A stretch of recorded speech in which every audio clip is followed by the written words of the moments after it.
Through the first 2 seasons of the rebuild, we've put the Delaware Blue Hens football program in a pretty good spot. But now, it's time to level up. After winning 9 games in each of the first 2 seasons, along with a conference title and 2 separate bowl games, we're looking to upgrade ourselves to the next level. We're now a 1.5-star prestige. We've acquired an additional 500 dynasty points to spend. There's no reason why we're not clearly the best team in the Conference USA. We should absolutely win double-digit games this year, be the runaway favorites in this conference, and dare I say, compete to represent the group of 6 in the college football playoff. The expectations are high for Season 3, but I'm confident this Delaware team is ready for the challenge.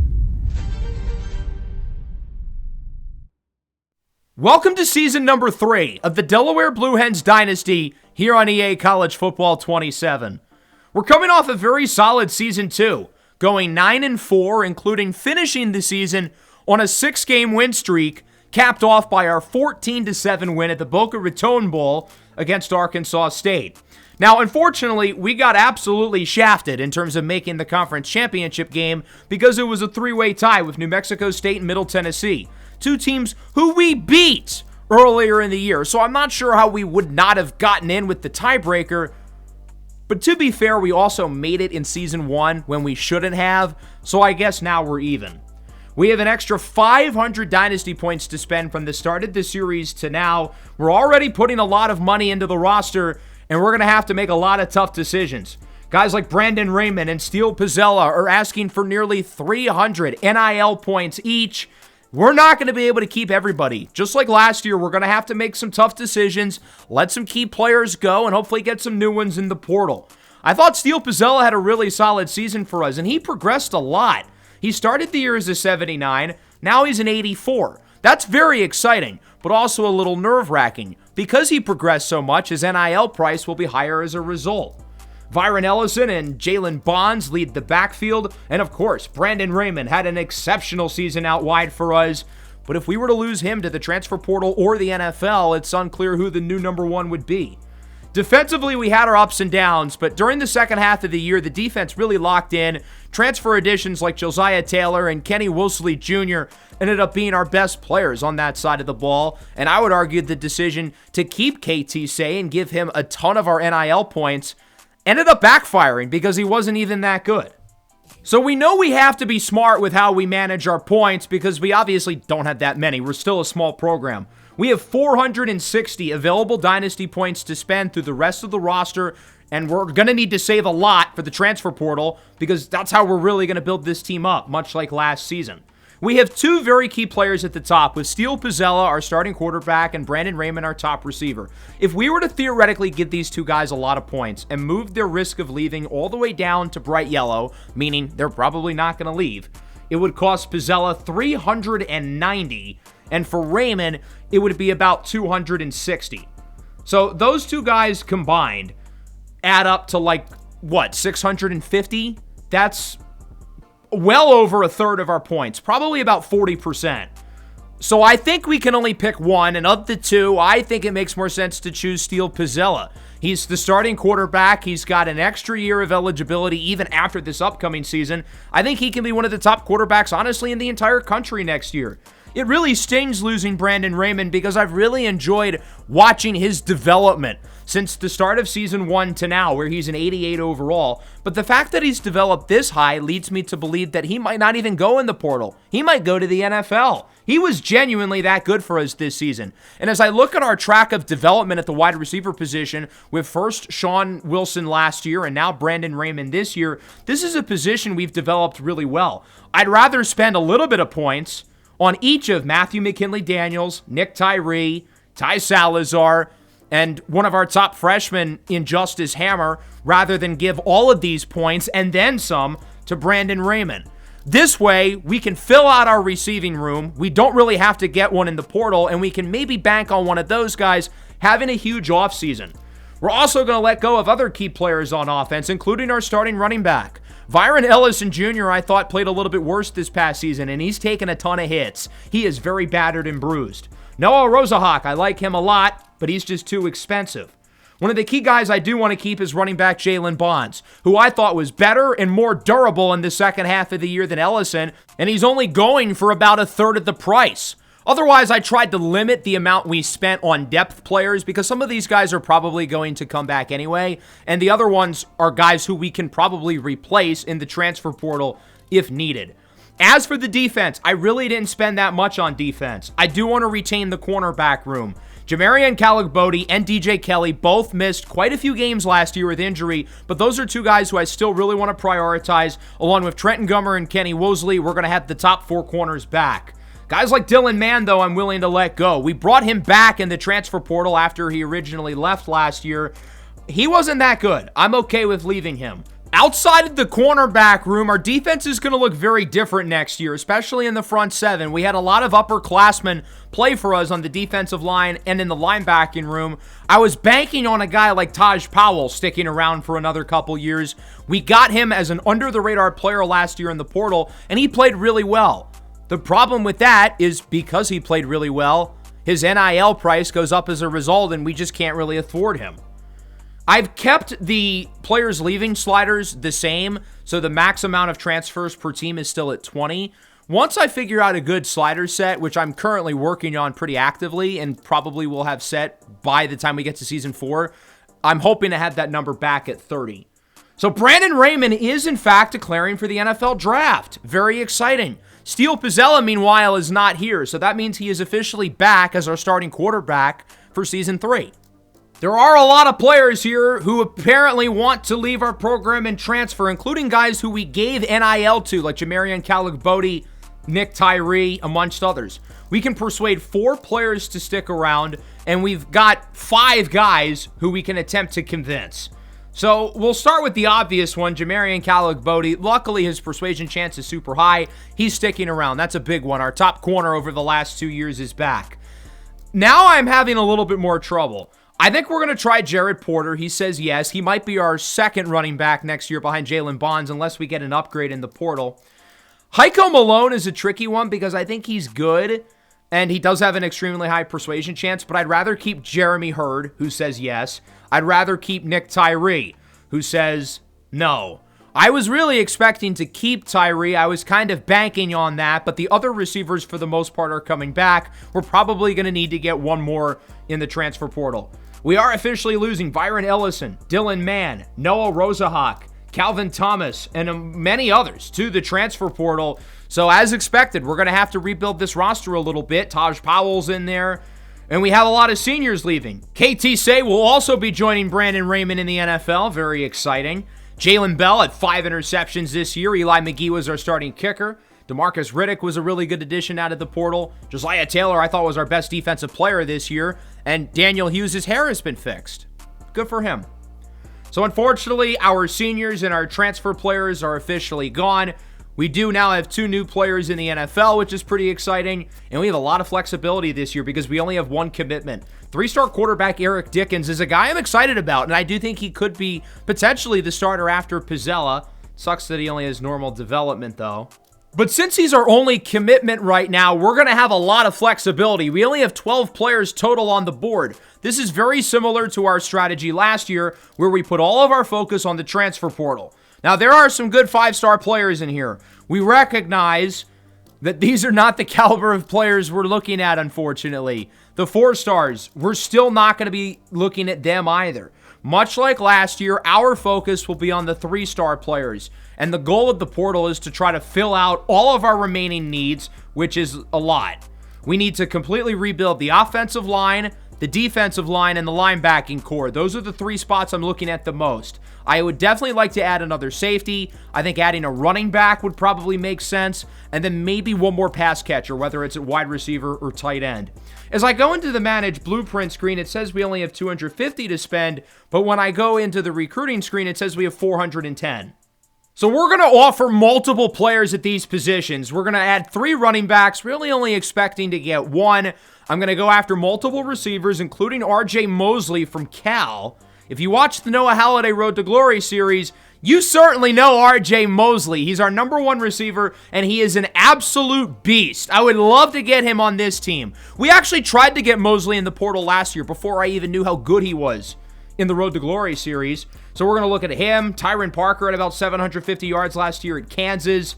We're going to add a ton of offensive linemen at tackle, guard, and center. Anywhere you can play. We're going to add a bunch of defensive linemen, a lot of edge rushers, and a lot of defensive tackles. I think we put on close to 10 defensive linemen. We've got to take some guys off the board now. I haven't even added the linebackers yet.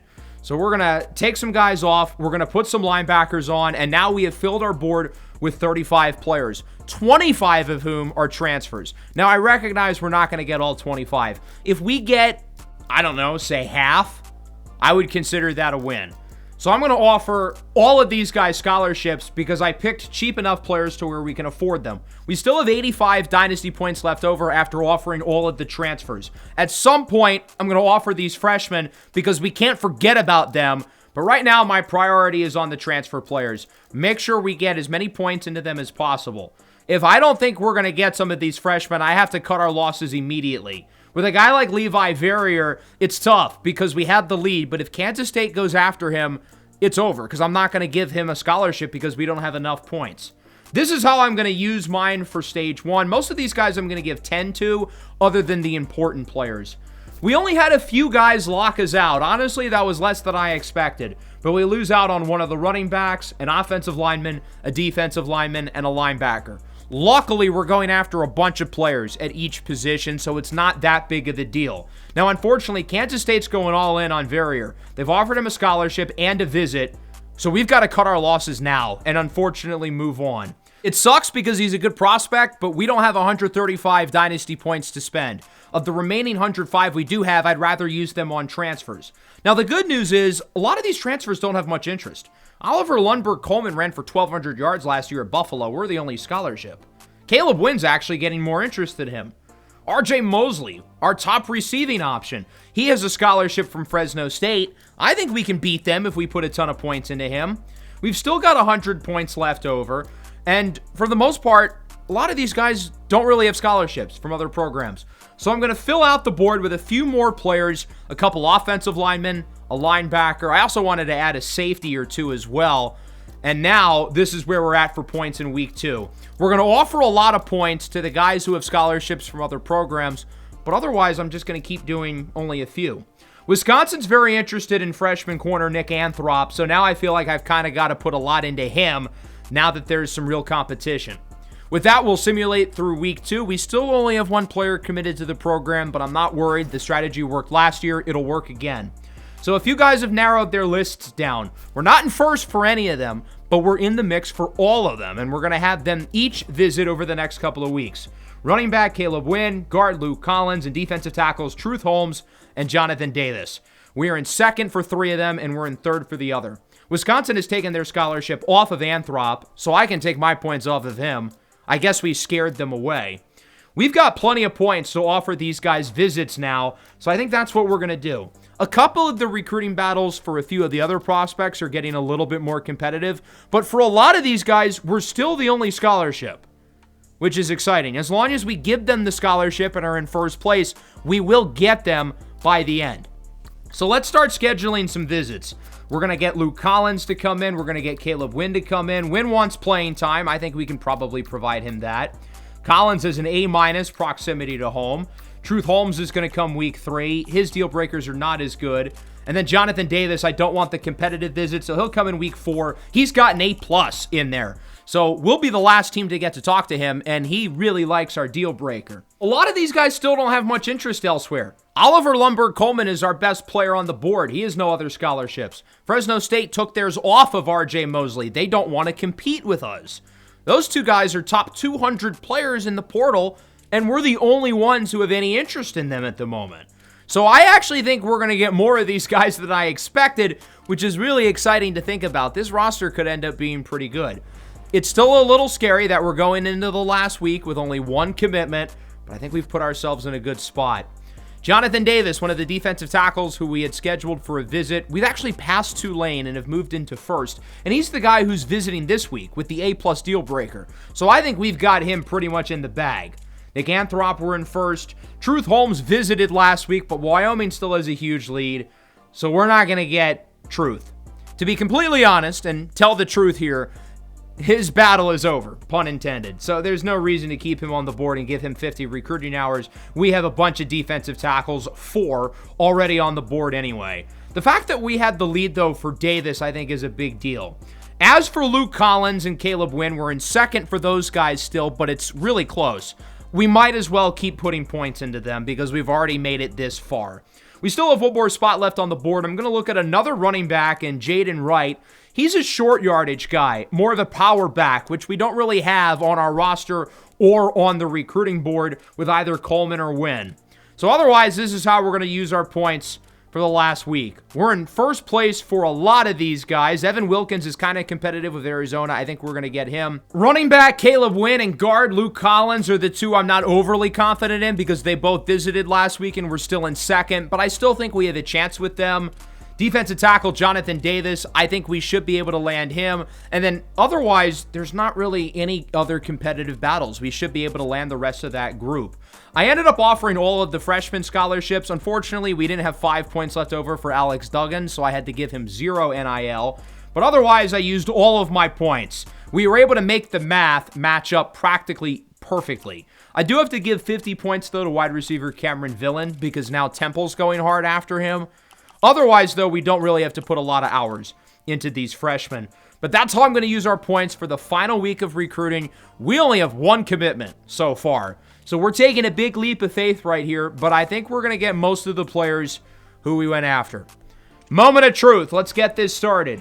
Right tackle Miles Muldrow. Welcome back. He was on our roster last year and left, but now he returned. Safety Caden Cook, a young guy who will compete for playing time. Kane White Tinsley, another safety who's going to compete for a role. Defensive tackle Bryce Robinson, huge need. Linebacker Ricky Williams, huge need. Center Andre Amos. Defensive tackle Nick Witherspoon. Linebacker Quayman Gates. Common theme here with the positions. Edge rusher Adam Schlovin. Wide receiver Demetris McCray. I thought he was probably going to be our top receiver in the portal, but now I'm not so sure. Guard Torian Chester. Center CJ Treggs. Running back Jaden Wright. Edge rusher Zeke Anderson. That's a big one from Michigan. Offensive tackle Terrell Brady. Wide receiver Tyron Parker from Kansas. He might be our best receiver this year. Linebacker AJ Tuitele. Tight end Michael Galatko. Let's keep it coming. There's plenty more on the way. Running back Oliver Lundberg Coleman. Ran for nearly 1,200 yards last year at Buffalo. He'll be the starter. Defensive tackle Tavian Branch. Edge rusher Prince Williams. Fullback Dakari Okorafor. He's a freshman. Kicker Brendan Flavors will be our new starter. Cornerback Nick Anthrop, linebacker Femi Berryhill, center Alex Duggins, tight end George Trezili, running back Keon Keener, and then more transfers, tackle Evan Wilkins. Wide receiver RJ Mosley. I'm fired up about that one. I'm excited to have him in both series now. Wide receiver Cameron Villan. Okay, that was a lot. We didn't get everyone. We lost out on Jonathan Davis. That's a surprise because we were in first place going into the week. I thought we had his recruitment in the bag, although I didn't take the 50 points off of him. He visited. He loved our deal breaker. I don't know why he said no.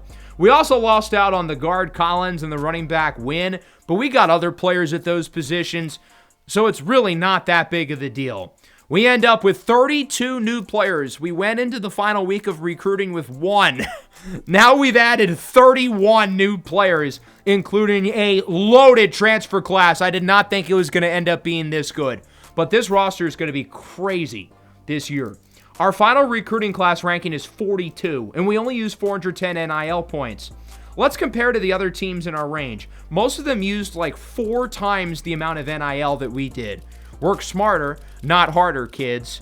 Boise State got basically the same class, but they spent 4 times as much.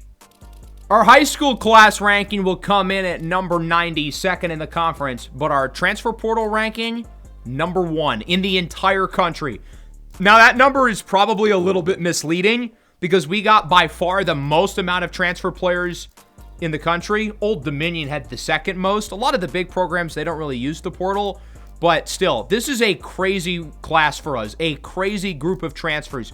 And the most exciting part about this group, of the 25 transfer players we added, 23 I think was the number, guess how many of them are seniors? None. Not a single one.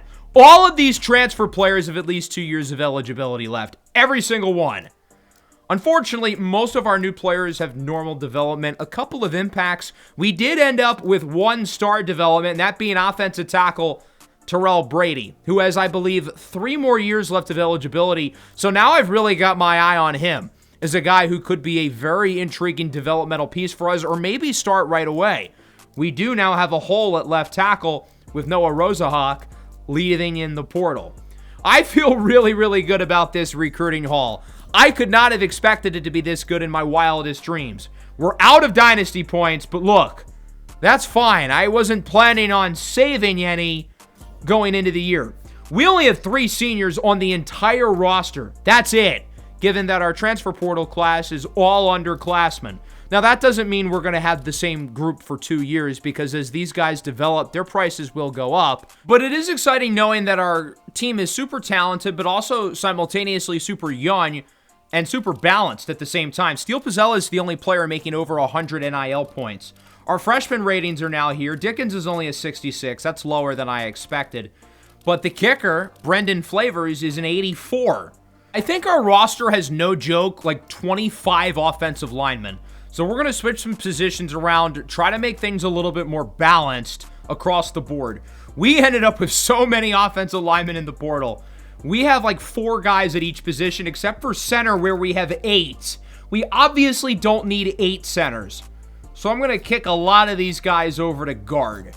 So now we're going to have a bunch of guards on the roster. 4 left tackles, 4 left guards, 5 centers, 5 right guards, and 4 right tackles. Goodness. All of our edge rushers are at right edge, so we're going to slide a few of them over to the left side, again, to try to make things a little bit more even. Ricky Williams would be a 78 at safety. I thought about it, but I don't think he's fast enough. I recruited him to play linebacker. Colin Gallagher could be a really good edge rusher, but I don't think he's big enough, so we're just going to move him to a linebacker spot. Now on to training results. Kenny Wosley's development trade has gone up. That's very well deserved after the season he had last year. Linebacker AJ Tuitele's development trait goes up as well. I think he's going to be our top linebacker, taking on the role that Josiah Taylor had last year. Whoa! +8 for Matthew McKinley Daniels. He's an 88 overall. Wow, okay. I did not see that coming. But I guess this is our new Brandon Raymond. This is why I was okay letting him go to the NFL and not give him more NIL to stay, because we develop receivers really well. Not to mention we have R.J. Mosley and Tyron Parker and Demetrius McCray. Ty Salazar was our number 2 receiver last year. Now he's the number 5. We are loaded at receiver. Pizzella only goes up 1. He's an 87. I don't like that his accuracy didn't go up that much or his throw power, but he is a top 10 highest rated quarterback in the entire country and the number 1 non-power conference quarterback in the game. I wish Coleman got better. I still think based on his skill set, he probably will be the starter though, but I'm a little disappointed he's only a 79. Tight end, I think, will be wide open. Offensive line, what I like about the fact that we got so many linemen in the portal, it only takes a couple of these guys, like Phillip Green, for instance, to go up +7 to really hit for us and start. We're probably going to have some battles, though, on the offensive line, which is good. As for the defense, very balanced across the board. We don't have any 80 overall players in the front 7, but all of our starters are like 76, 77. Really, really good. Jamarian Caligbodi does not go up at all, though. His development has kind of disappointed me. He's a good player, but I feel like he could have developed into more. The safety position probably will be one of the weak spots, but we are bringing back Noah Jefferson, which is good. He's played a big role for us over the last 2 years. This team looks legitimately, like, really solid, though. None of the teams we've played against in the Conference USA hold a candle to our roster. We do have 93 players on the roster. We're going to have to cut 8. Since we recruited a bunch of 1- and 2-star players last year, we really don't need these guys. So I'm going to cut all of the guys who are just not very good. I don't really feel bad about losing any of these guys. Safe travels, gentlemen. It's been real. I mentioned it a couple minutes ago, but I do want to look at the NIL balance. For the visual learners out there, Steele Pizzella has 330. Nobody else has more than 90. So the fact that we were very balanced, intentional, and, dare I say, cheap with our NIL, we were able to afford a guy like Pizzella and give him all that money. As for our conference, we're going to stay in the Conference USA. We didn't win the league last year, so I don't think it makes sense to jump ship. However, if the team has a really good season this year, then maybe we do move up a level. I do think that could warrant a discussion, especially with how good this... Whoa, we're 79? Oh my God. That's insane. Look at the other ratings in our conference. Nobody is within 10. We should absolutely mop the floor with this conference. And I think if we have a good season, we could easily move up to, say, the American Conference, because those teams are probably a little bit more our speed right now. But we didn't win the Conference USA last year, even though we probably should have. Let's make sure it happens this year before we can really move out of this league.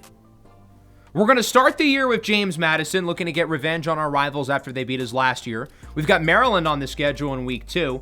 Our first 4 conference games are at home, and our last 4 are on the road. That is completely unfair. That's what they did to us last year, too. Our final home game's in week 9. None of these teams on the schedule are better than us on paper. We're going to be favored in every single game this year. That's crazy to think about. Now that we're a 1.5-star school, recruiting will be a tiny bit easier, but still very challenging, especially because our entire roster is technically set to come back next year, so we only have 70 points to spend. It's really not that big of a deal, though, because I don't really give these freshmen a lot of points anyway, so it's fine. This isn't really a problem. Now, only a couple of these guys don't want NIL. Everybody else does, so we're largely going to be banking on teams not going after these guys. Of the 35 players on the board, we might get 5 if we're lucky. This receiver, though, Terrell Cheeseman, looks like a beast. 94 speed. He can run. I like him. We landed a couple other gems as well with tight end Alton Tull. Offensive tackle Jeremiah LeCount is a bust. But center Travis Bruner looks pretty good. And he was one of the guys who didn't cost any NIL. Terrell Cheeseman, interestingly, cost 70, which is exactly the amount we have. I think he's really good. I really want him. If I have to give him the 70 points, I will. The goal is that we don't have to, of course. So now we can make it to the start of the year. Our recruiting board is set up. Our blueprint is set up. We're ready to go. But now it's time to meet the roster because we have a lot of new faces. Much like last year, this team is largely going to be depending on production from players who we acquired in the transfer portal. We added 23 transfers this year. That's more than any program in the entire country. So much of our group is going to look very different. And compared to the roster from season 1, pretty much all of the core guys from our season 1 Conference USA title team are gone, with just a couple of exceptions. We've got to start with the elephant in the room, though. Matthew McKinley Daniels going all the way up to an 88 overall was not on my offseason bingo card, but I'm not complaining. For a third straight year, the best player on our team will be a wide receiver. And we've seen how guys like Sean Wilson and Brandon Raymond can impact the offense. Matthew McKinley Daniels is next on the list. The reason why we've been comfortable letting those 2 players who I just mentioned go is because clearly we have a thing for developing receivers. McKinley Daniels stands at 6 foot, a little bit under 200 pounds. He's pretty fast, solid hands, questionable route running, but otherwise the numbers are pretty good. Last season for us, he only caught 25 passes as our starting receiver on the opposite side of Brandon Raymond. Of those 25, though, he had 8 touchdowns. He was an end zone magnet. Steele Pizzella is very confident with McKinley Daniels in the red zone, and now we're going to obviously look to use McKinley Daniels a lot more. As for Pizzella, I'm certainly expecting some growth. Last year, we saw the good, the bad, and the ugly. He's not quite as accurate or as efficient as Nick Minicucci was in year 1, but he's more dynamic. He's an excellent runner. He's an excellent improviser, and he gives our offense a truly dynamic playmaker at the quarterback position who we're going to have for, I guess, 1 to 2 more years. It'll be a running back by committee, but I'm expecting the starter to be Oliver Lundberg Coleman. Originally hailing from Sweden, Coleman ran for nearly 1,200 yards last year at Buffalo. I'm surprised there was not any power conference interest because this is a guy who has shown that he can carry the load and be a very productive running back at a small school level. But those teams' losses is our team's gain. I think he's going to be really, really good for us in a committee with Jalen Bonds retaining the same role he had last year. Jaden Wright will be our short yardage goal line back, and then Jared Porter is going to be the wild card, who we can kind of throw in there in spurts when needed.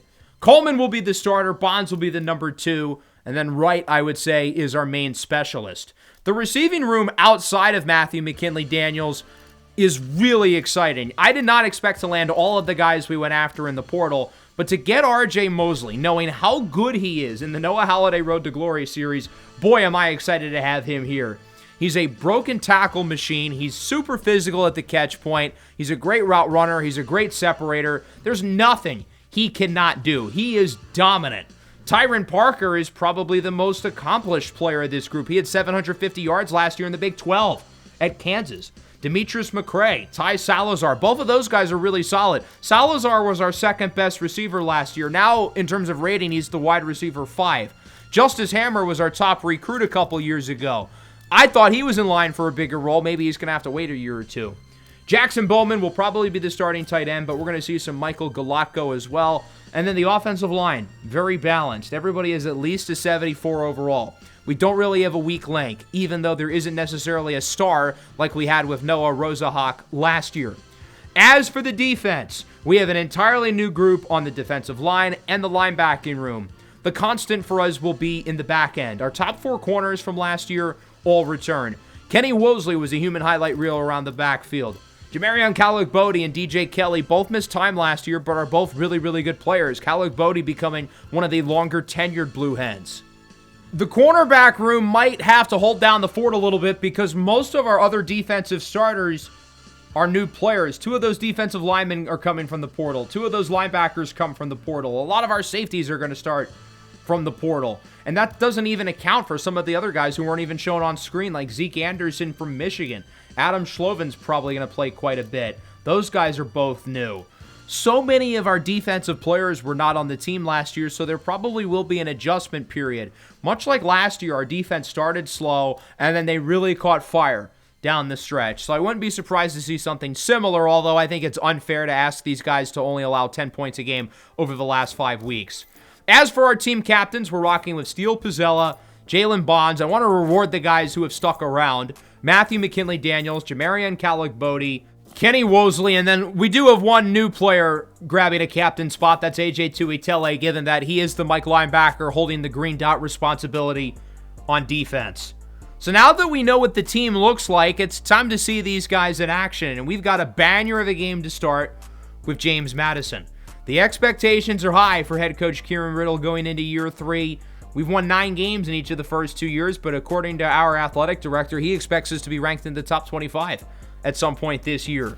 I think that's very possible with how good our team is and how much better we are than everybody in the conference and everybody on our schedule. We are noticeably higher ratings-wise than all 12 teams we're going against.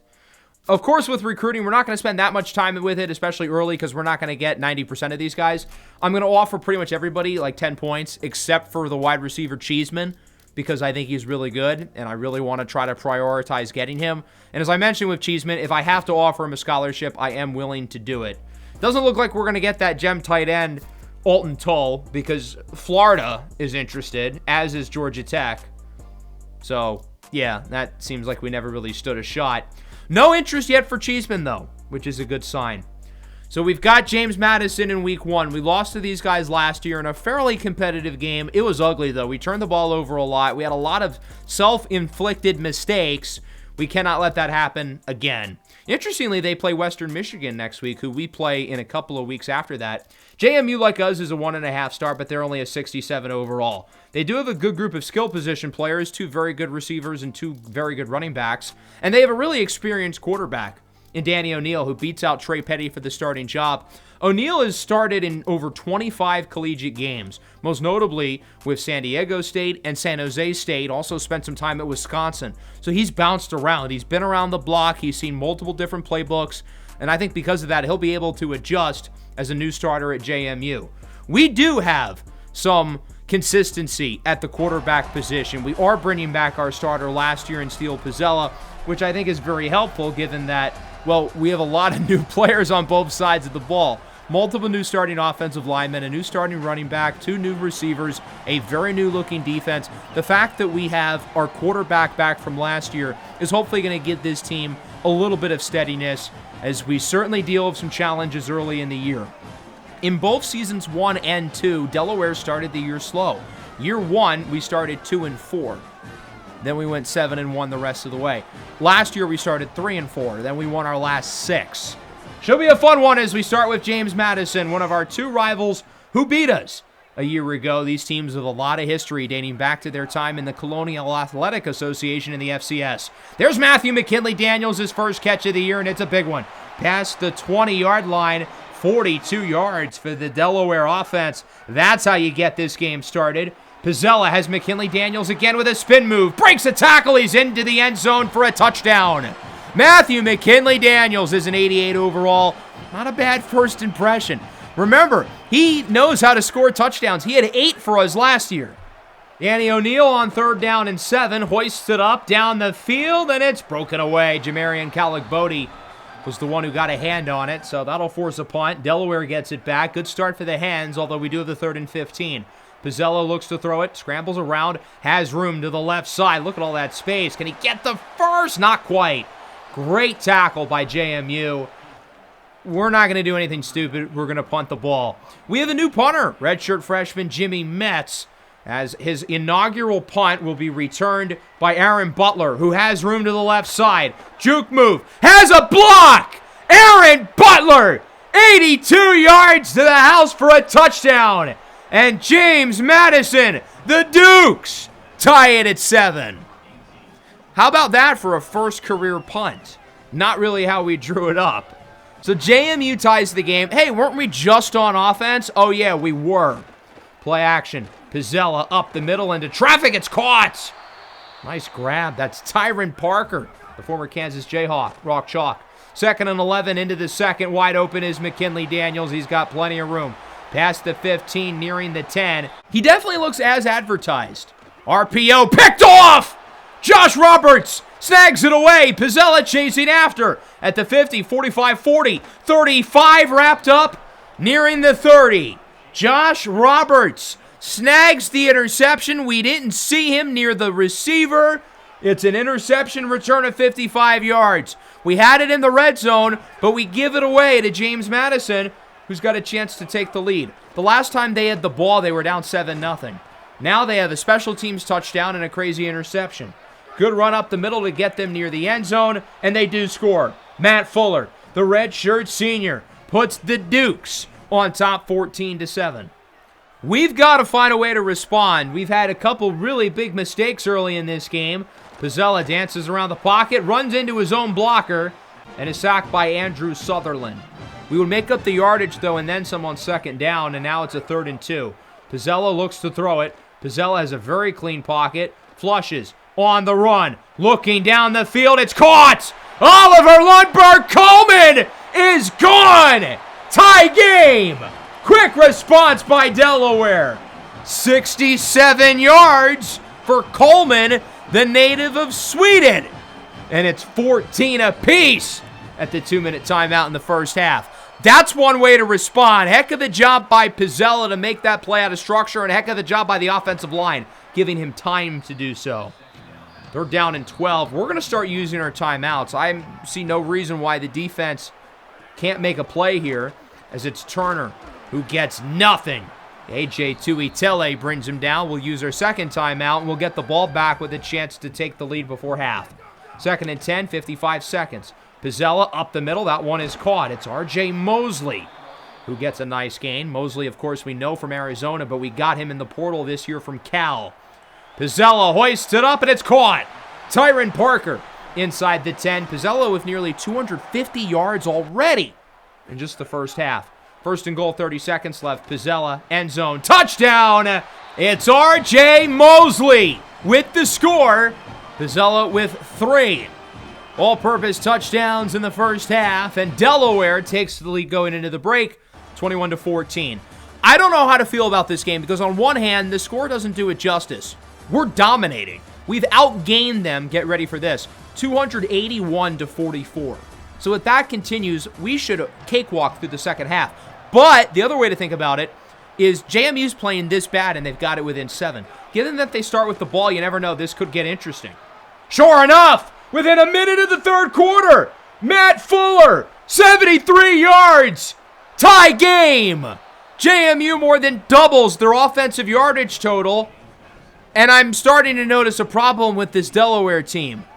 We're playing really well.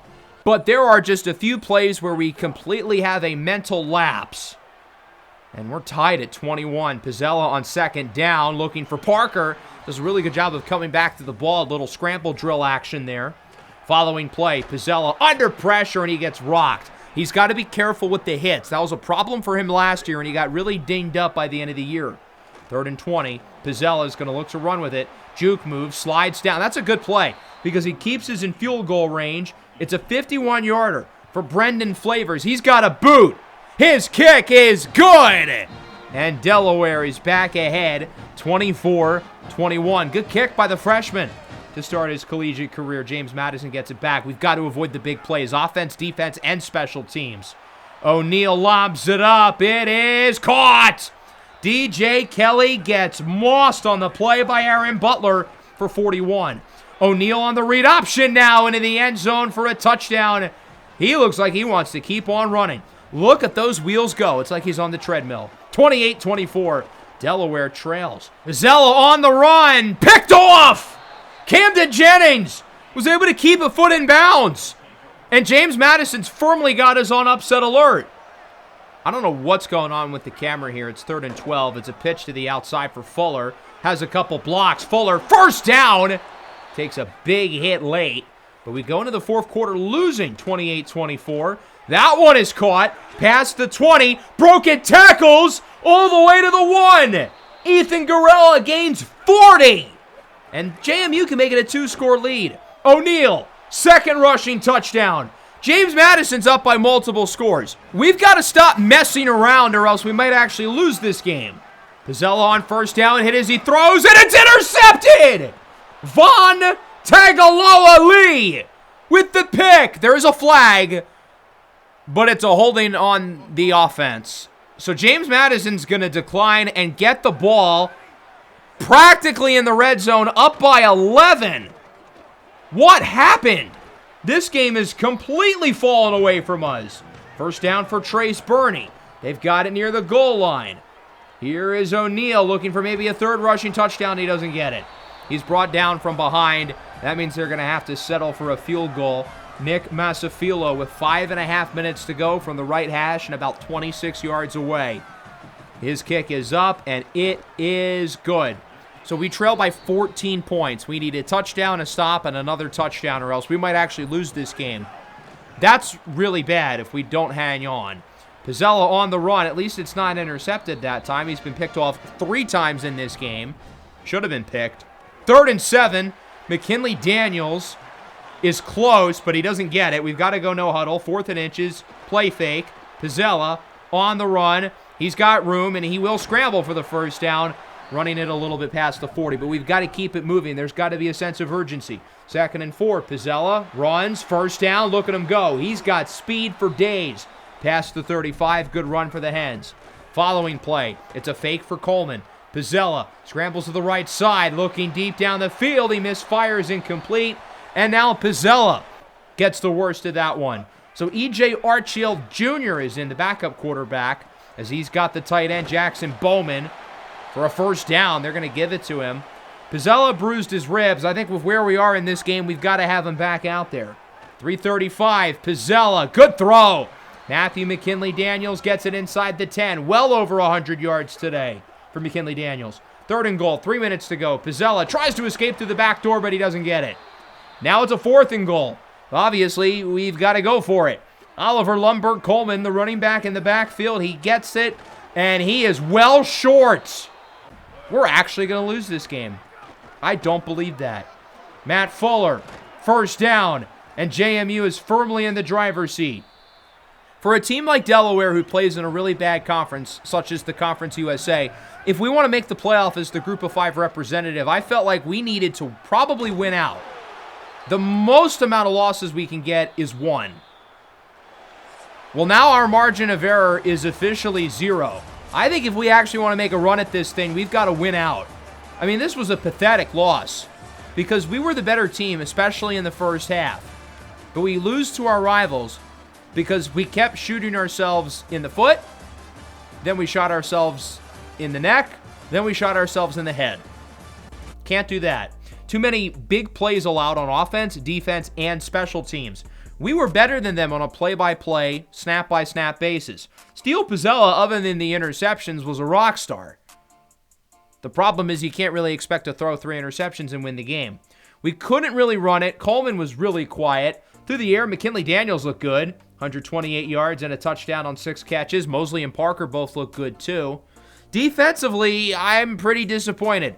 Now, granted, some of those points came off of turnovers and the punt return touchdown, so the 38's a little misleading, but that does not mean the defense played well, especially the run defense. So at this point, we've got to win out. We've got to beat Maryland on the road, and we've got to win the 10 games after that. Of our remaining 11 games, Maryland is probably the hardest one. They're a Big Ten team away at College Park. They're 0-2 so far, close loss against Virginia Tech, and a blowout loss at the Big House against Michigan. So this game is supposedly their get-right game, although they're only a 69 overall. That's 10 ratings worse than us. Nathan Bernard, the redshirt sophomore, is the starter. Pretty good arm, has some accuracy, more of a traditional pocket passer, 6'5", over 220 pounds. Big physical stature there in the pocket.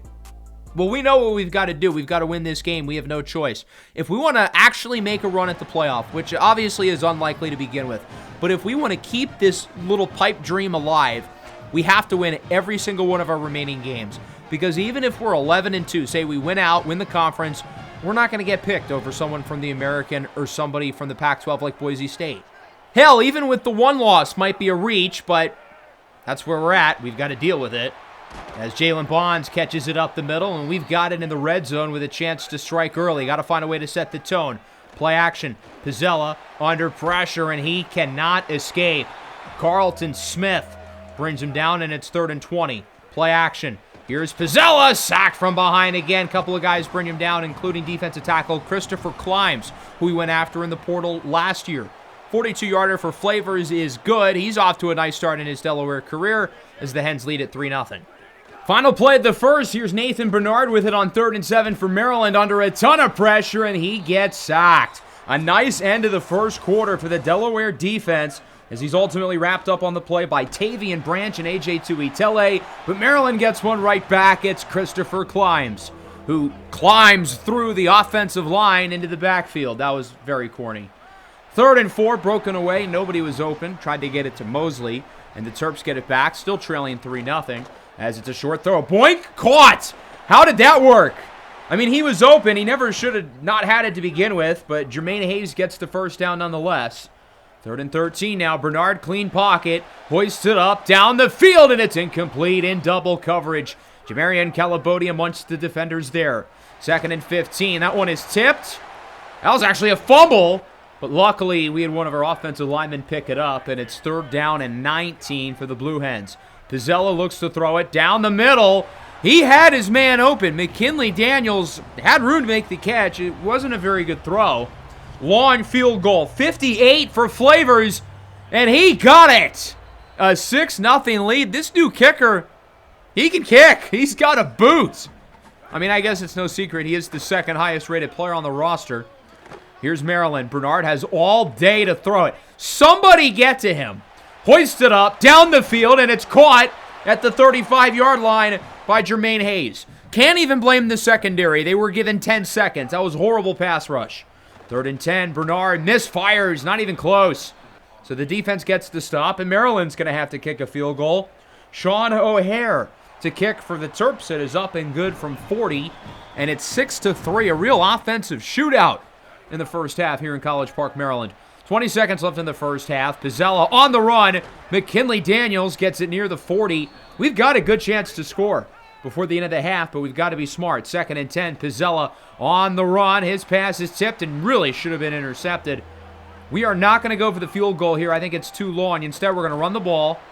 We don't get much. Call the timeout. And now we're going to kick the field goal on 4th down. I wanted to get some extra yards. Didn't work. Flavors made one from 58 earlier. This is from 59, and it is just a hair off. Just a little bit. And we'll go into the break leading it 6-3.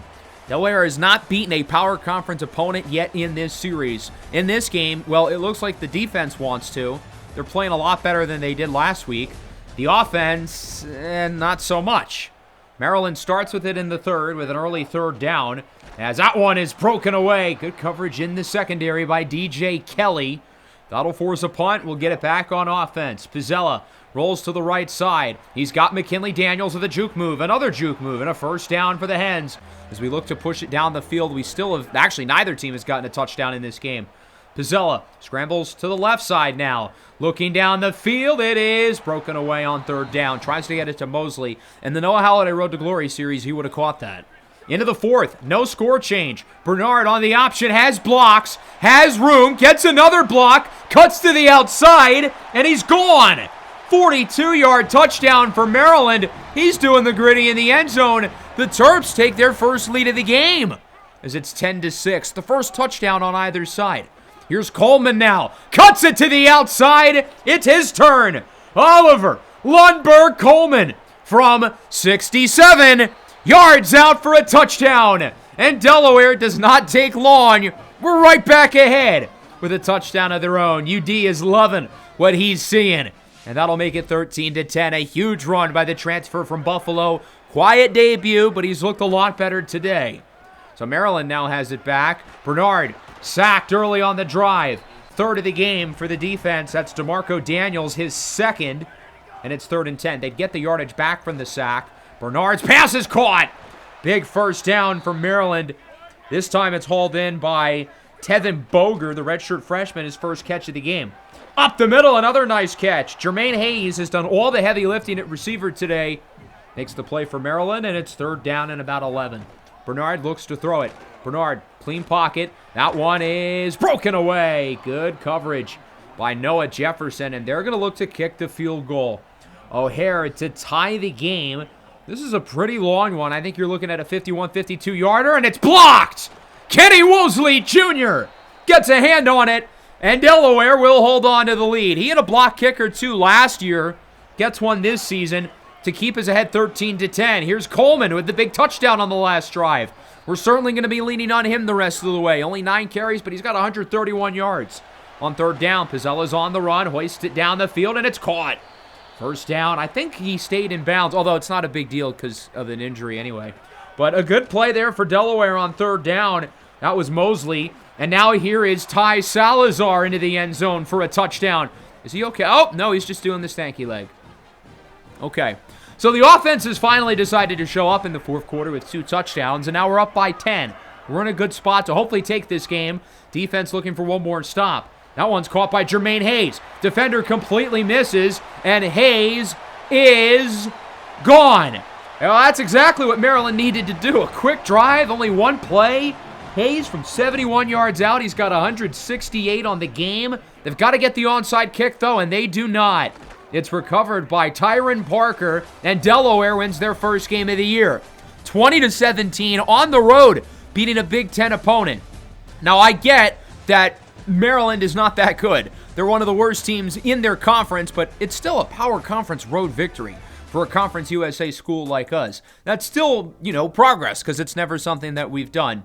The offense was really bad until the 4th quarter. The defense was really good until the 4th quarter, and then it's like the two sides just completely flipped. Pizzella was not the best, 11 of 19, 157 and a touchdown. Our best player on offense was Oliver Lundberg Coleman, who had 134 yards in this game, including the long score.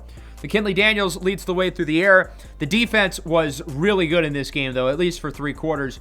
Daniels with a couple of sacks. We're not getting takeaways, though. I feel like we need to get some more big plays on that side of the ball. That's why we didn't win in week 1, and maybe why this game was a little closer than it needed to be. Luckily, we've got FCS West here in week 3. They are a 54 overall. We are an 80. That is quite the difference. They have loud uniforms, too. You know what? I'm kind of digging the pink. I don't think I could ever run a series with a team with those uniforms because that's just kind of too much. But for one game, playing against them, yeah, why not? I think they're fun. This is certainly our easiest game of the year. You'd like to think we have no problem as Pizzella's going to scramble on the opening play from scrimmage with a juke move. He gets it near the 50.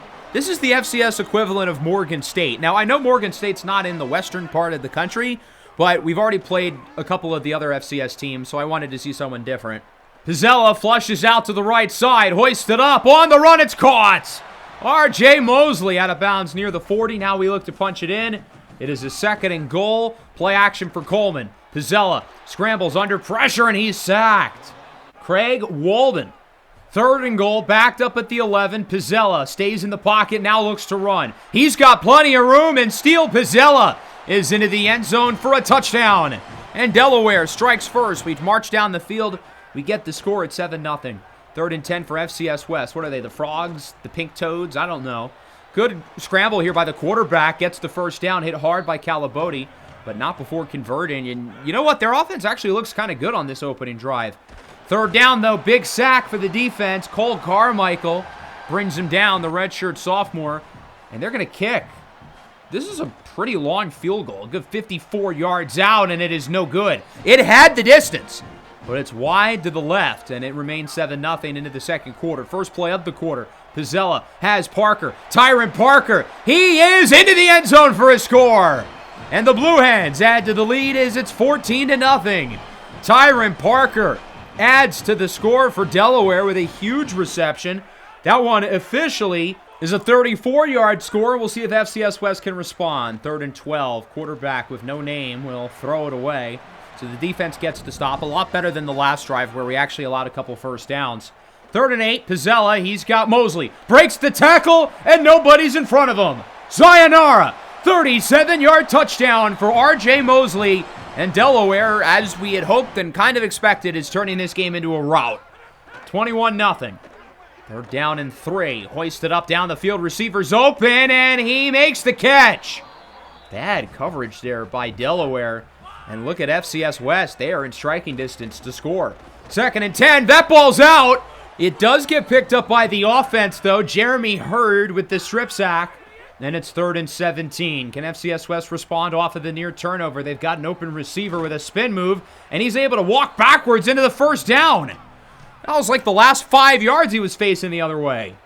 Third and goal. Touchdown for the Frogs. I guess according to their jersey, the River Toads. I didn't realize that was their name. 21-7, third and 10 for Delaware. Pizzella looks to throw it. Pizzella hoists it up. He's got his man. It's McKinley Daniels with a juke move.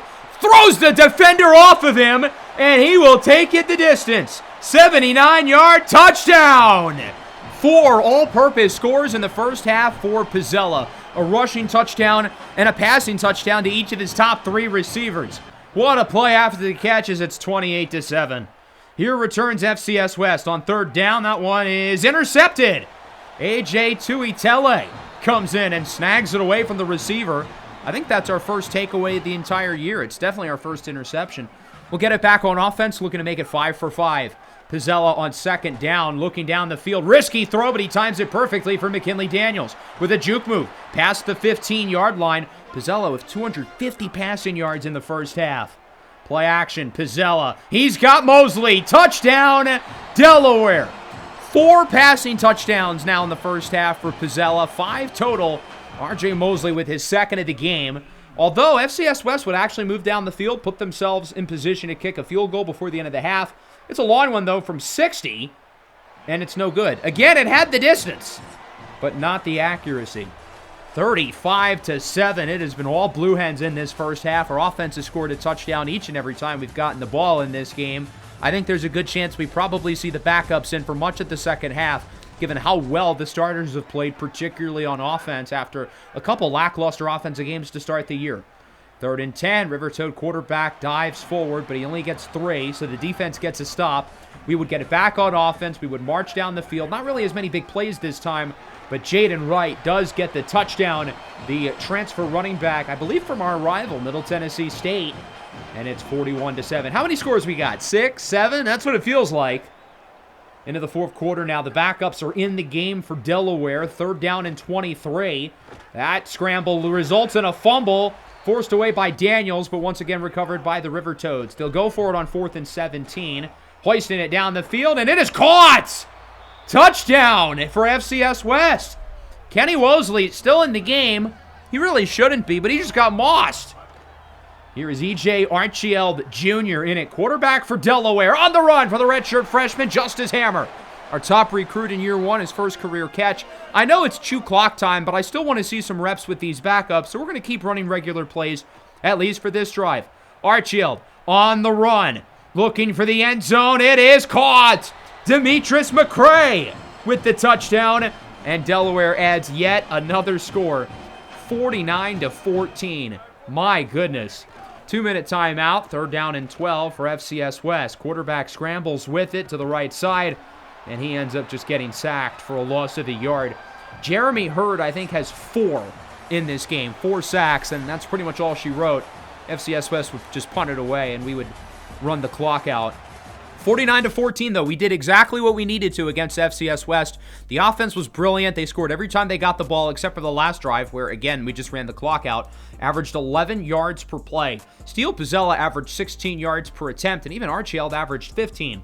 Pizzella, 12 of 16, almost 300 yards and 4 touchdowns. He also had 1 on the ground. The rushing game was efficient. Mosley with over 100 yards and 2 scores. McKinley had 123. Those 2 guys really led the way receiving-wise. And then the defense was pretty good. 4 sacks for Jeremy Hurd is obviously the stat that pops the eye. So a really nice win, but we have to keep in mind it is against that FCS team who's like 30 points lower than us in terms of rating. So we can't really expect that to carry over. As we simulate the week, Terrell Cheeseman, our top recruit on the board, is down to 5. He still, I don't think, really has much interest. So we might not have to offer him that scholarship at all. Again, if we need to, I'm willing to, but I would love to have the extra flexibility. Jeremy Hurd wins the Conference USA Defensive Player of the Week, and Steele Pizzella wins the Conference USA Offensive Player of the Week. As that sends us to Week 4, our final non-conference game of the year. We're headed to Western Michigan to face off against the Broncos, who are 0-3. Granted, a tough schedule. They lost to Michigan State, Iowa, and James Madison. And, well, we know James Madison's quite solid. They don't have anybody above an 81 overall. Their starting quarterback is redshirt senior Ryan Bowe, who's got a little bit of speed and a pretty solid arm. But this is a team we're a lot better than. And again, I would like to think we can get the win here, get ourselves set up for conference play. Every game the rest of the year in the regular season is against a conference opponent. But for a team that honestly could be chasing that group of 6 playoff spot, every win matters, especially because we already have a loss. Pizzella connects with Matthew McKinley Daniels for the first down. A good start for the Delaware offense, opening up with the ball after scoring every time we got the ball last week. That's a gain of 31. Zella connects with Parker for the touchdown. And our offense is picking up right where they left off. Red hot. Muy caliente. Tyron Parker makes it 7-0. They're down at 8 for Western Michigan. Here is Bowe. Looks to throw. That rhymed. Bowe scrambles and doesn't get it. How did I have Bo Nix for a whole series in the Broncos franchise last year and never thought of Bowe looks to throw? That's kind of embarrassing. 2nd and long. Wide open is Parker, completely uncovered. And Tyron Parker's off to a quick start. He gets it to about the 45. 2nd and 10. Pizzella looks to run. Look at all that room. Inside the 20, the 15, the 10. Juke move past the 5. Spin move all the way to about the 1, maybe the 2. A huge run for Pizzella. He gets about 32. We're having some trouble punching it in, though, as we'll have a 4th and goal to start the second quarter. Big tackle by Braden Lott. We're keeping the offense on the field. We're going to go for it to start the second. 4th and goal. Pizzella under pressure. Touchdown! On the blitz. Risky throw into traffic. And it's perfectly placed in the hands of R.J. Mosley. 14-0. 3rd and 8 for Western Michigan. Here's Ryan Bowe. Scrambles around in the pocket. He'll look to run with it, and he's got nowhere to go. DJ Kelly and AJ Tuitele bring him down. Delaware's looking really good again on both sides of the ball. Play action here is Pizzella under pressure. He's got to get rid of it and does not. Sacked on the play by Western Michigan, who looks to force our first punt since week 2. That was Seth Franz with the sack, and they'll get another one on 3rd down. C.J. Miles Jr. on the blitz. No clue if he's related to the C.J. Miles who played in the league. So we're going to punt for the first time since the 3rd quarter of the Maryland game. Metz completely shanks it. That was horrible. But it goes off of the Bronco, and it's picked up by Kenny Wosley. Are you kidding me? We get the ball right back. For that being a really bad punt, that is an incredible stroke of good luck. Check out that block by Bowman, allowing Pizzella to scramble to the 30-yard line, flattening the safety on his back. Coleman now to the outside. He's played against these MAC teams before. A huge run for Oliver Lundberg Coleman, who gains 29. Now a 2nd and goal, minute 11 left. It's Jalen Bonds in for a touchdown. Another MAC guy. Bonds originally came here from Ball State. 21-0 lead for Delaware, and we're looking at another blowout. 3rd and 2, Bowe looks to throw. He scrambles, and he is sacked by Cole Carmichael. We can make it a 4-score lead going into the break. Only 15 seconds, though. 2nd and 10. Wheel route. Caught somehow by R.J. Mosley. His catch radius is out of this world. Now, we don't have any timeouts, so we've got to hurry back to the line and make a really quick decision. Maybe a quick out route or something. I don't even know if we have time for that. Pizzella's just got to throw it away. And now we'll send the field goal team out. It's a 56-yarder for Flavors. It is up, and it is good. 24-0 lead for Delaware going into the break. This new kicker has himself an absolute boot. My goodness, can he kick it from anywhere on the field. We're playing some outstanding ball right now, dating back to last week, but I would argue this is more impressive. Even though the offense hasn't averaged 11 yards a play like last week, it's against an FBS opponent and it's on the road. Especially with our defense looking even better than they did a week ago, it's hard not to be really, really impressed by this team. I get Western Michigan isn't the best, but we're dominating. 3rd and 10, Bo throws it into the ground on the screen. It's incomplete. And Delaware gets it back. 1st down, 3.5 to go. Pizzella looks to throw it. He scrambles on the run. He fumbles the ball. It lost itself into the air, and it's picked up by the defense. That was one of the stupider plays I think I've ever seen in my life. Forced out by Braden Lott, recovered by Matthew Bullock. But we're not letting them get anything on this drive. A quick sack for the defense, forcing a punt. The play is made by Tavian Branch. 3rd down and 4. Pizzella on the run, incomplete. Western Michigan gets the stop, and we move into the 4th quarter. We're going to start to see the backups trickle in. Even though it is only a 3-score lead, I think we've got this one in the bag. As DeMarco Daniels gets the TFL, they're going to go for it on 4th down and 7. Bo looks to throw it under a lot of pressure. His pass is broken away. Actually, that was dropped rather than broken away. That was not good coverage. We're going to add a touchdown. Oliver Lumberg-Coleman still in the game. Gets the score. And it's 31-0. That ended up being your final score. Back-to-back really strong wins for Delaware. Over the last 2 weeks, we've outscored our opponents 80-14. And since the first game of the year against James Madison, our defense has only allowed 31 total points over the last 3. The offense definitely quieted down in the second half, but the defense allowed less than 3 yards of play. Ryan Bowe went 6 for 13 with 19 yards. That's the story of the game. Pizzella was solid. He avoided mistakes other than the fumble. We ran the ball a lot, though. Coleman was pretty good through the air. Mosley with a score. Parker with a score. McKinley Daniels with some nice plays. What I like about this passing game is that it's not really just McKinley Daniels, but it's truly a three-headed monster at receiver. And then, obviously, the defense was outstanding. We've got a bye week in week 5. I feel like this is a good time for a bye, even though our team is really hitting their stride right now. So maybe the timing's a little disappointing. We're 3rd in the conference in points scored and allowed. But we get a bye week before conference play. We can re-energize a little bit. We can start to offer some visits. We have 4 home games in a row. And we've got these 2 centers who we did give scholarships to because they don't cost any NIL. I really want Travis Bruner. He's a gem. We're probably not going to get him, but maybe our visit against Sam Houston convinces him otherwise. We'll simulate now into week 6. We're in 3rd place for both of these centers. We need this visit to go extraordinarily well for Bruner if we can get him to come. He's a top 1,000 prospect in the country. He's probably going to go to Navy, if not them, Virginia. We've got Derek Hoosman as a backup plan.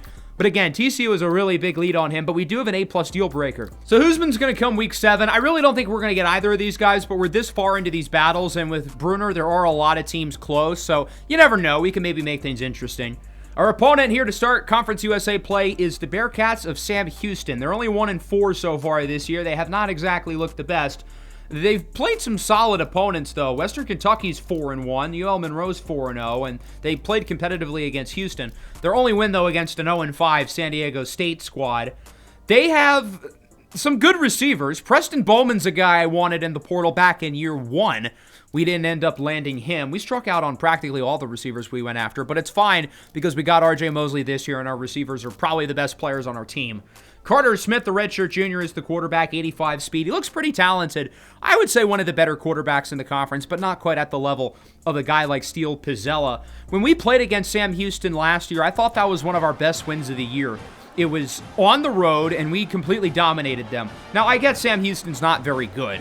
However, it was still a big win for us because I think at that point we were maybe 4-4. We were coming off the Western Kentucky game that we won, but we didn't play well at all. The Sam Houston game is really what started our second half revolution. On 1st down, though, quick sack. Isaiah Madison brings down Pizzella. We're rocking the black uniforms today. Pizzella sacked again. Can these guys pick up their blitzes? Sullivan Schligman. That is an elite name. Is the one who makes the play. Here's Sam Houston, 3rd and 4. Oh, it's dropped! Carter Smith with a perfect throw. But it's in and out of the hands of Tim Riles. That'll lead to a punt. Delaware gets it back, 3rd and 2. Coleman does not get it. And I feel like we've got to go for it, right? 4th and inches, past the 50-yard line. We're looking back for Coleman. Can he get the yardage? He doesn't! Sullivan Schligman, again, brings him down. I'm going to say his name as much as I can because that just rolls off the tongue so well. 3rd and 2, Jarius Moore does get it, unlike us. I actually ended up challenging the call, though. I didn't think he was past the 1st down marker. Unfortunately, it was not a good challenge. The play would stand. 3rd and 2, back to Moore, and he is short. So the defense gets the stop, but we're going to have to stay on the field. They're going for it on 4th down, and they get the touchdown. Jarius Moore, Superman dives into the end zone, and Sam Houston starts on the board 7-0. Definitely not playing as well as we did against these guys last year. Maybe the bye week wasn't a good thing. The offense is not in rhythm like they've been, as McKinley Daniels is short. We'll go for it again on 4th and inches. We're not going to run it again, though. Pizzella, that was a horrible throw. Triangle was wide open. What was he thinking? Sam Houston gets it back, 3rd and 12. Here's Carter Smith under pressure, and he is sacked. Okay, so at least we're going to get ourselves off the field. Ricky Williams is the one who brings him down. 2-minute timeout in the first half, 7-0. Pizzella scrambles to the right side. He's got a wide open receiver. It's McKinley Daniels. Past the 25, out of bounds, past the 20. There's the big play we had been looking for quite some time. It gets us 38. On 1st down, Pizzella looking, end zone, picked off! Trying to get it to Parker, but it's intercepted in the corner. Picked off by Jalen Denson, the redshirt freshman. And Sam Houston gets it back. Pizzella's first interception since the opener versus James Madison. Long pass is caught. It's Bowman. Stays in bounds. Down the sideline. 81-yard touchdown for Preston Bowman. And Sam Houston leads this game by 2 scores. The bye week really didn't help us at all. The defense is making mistakes. The offense looks horrible. We're in danger of getting shut out in the first half. Pizzella scrambles for a 1st down and plenty more. Pizzella past the 20. A big-time run by QB1 as it's a gain of 31. 30 seconds, 1st and goal on the blitz. Touchdown, Delaware. Thank God. We needed that badly. Matthew McKinley Daniels with the score, and it's only a 1-score game going into the half, which honestly is kind of a miracle. The offense has been bad. I really don't think the defense has been that good either. They've only allowed 14 points, but it should have been more. Remember on the first drive of the game where Sam Houston had that long pass that was dropped? It really should be 21-7. Oh, and not to mention they start with the ball in the second half, but luckily we get the early stop. It's Ricky Williams again, his 3rd tackle for loss of the game. At least someone's showing up. 3rd and inches for Delaware. Coleman doesn't get it. We're going to go for it on 4th down. I know this feels risky. Pizzella gets sacked inside our own 30 by TJ Tillman. We felt like we needed a spark. That's why we made the bold decision to go for it, but it completely backfires. The defense is going to get the stop, though, so the offense is only going to have to settle for 3. 39-yarder for Nico Ottamanelli to make it a 2-score lead for Sam Houston. The kick is up, and it is good. So we've got a lot of work to do. Down by 10. We can't afford to lose this game. I mean, we know we can't really afford to lose any game if we want to make the playoff. Pizzella on 1st down goes short. It's R.J. Mosley who makes the play past the 45, nearing the 50. Okay, there's something. We'll see if the offense can keep it rolling. 2nd and inches with a minute left in the quarter. Pizzella scrambles to the right side. Fumbles the ball! Get to the ball! No, it's picked up by TJ Tillman. And he will take it all the way. A 3-score lead for Sam Houston. And this game has completely gotten out of hand. DeAndre Dykes with the strip sack. And now we're in big trouble. Another sack for Tillman. He's been all over the field in the 3rd quarter. 3rd and 21. Pizzella scrambles on the run. McKinley Daniels, that was not a good throw. He was open and would have gotten the 1st down, but the pass was behind him. At least we still got a lot of yardage. We can go for it now on 4th and inches. McKinley Daniels wide open, his 8th catch of the game. Being down by 3 scores puts us in a tough spot. It means we've got to move really fast, and we have to play flawlessly the rest of the game. Pizzella hoists it up, down the field. Tyron Parker makes the play. We're already going no huddle. We know we have to be as fast as possible. 1st and goal. Pizzella looks to scramble, and he is in. Okay, that's exactly what we needed to do on that drive. We did not take long. No messing around. Right down the field with a touchdown. But we've still got to get a bunch of stops and more scores. We still have to play flawlessly over the next 6 minutes. Carter Smith on 3rd and 12 breaks the tackle. Only gets a couple. We'll get it back on offense. 4.5 to go now. 2nd and 10. Pizzella scrambles. Open. It's caught by Jalen Bonds, who gets it to the 35. This clock is moving. 2nd and 10. Pizzella looks to throw it as an open man. Back to Bonds on the wheel route. And he is off to the races. Touchdown, Delaware. Jalen Bonds from 34 yards out. And look, we're not out of this game. We're only down by 3. We're still in it. But Sam Houston is very much still in the driver's seat, even if momentum and control is slipping away a little bit. On 1st down, they're going to run it with Moore, and he's going nowhere. A good start for the defense, and it's a 2nd and 13 now. If Sam Houston doesn't get their act together, we could get the ball back only down by a field goal. Smith doesn't get much, and he's hurt. That's not good news for the Bearcats. Redshirt freshman DJ Cardin's in the game. 3rd and 13, he gets sacked. So the defense does their job. A very clutch 4th quarter. It's Wayne Cunningham who makes the play, and we get it back with plenty of time, only down by 3. Pizzella dances around in the pocket. He's got Mosley. 1st down, and we're already in field goal range. But with the way we're moving the ball here in the 4th quarter, we're not thinking field goal. We want more.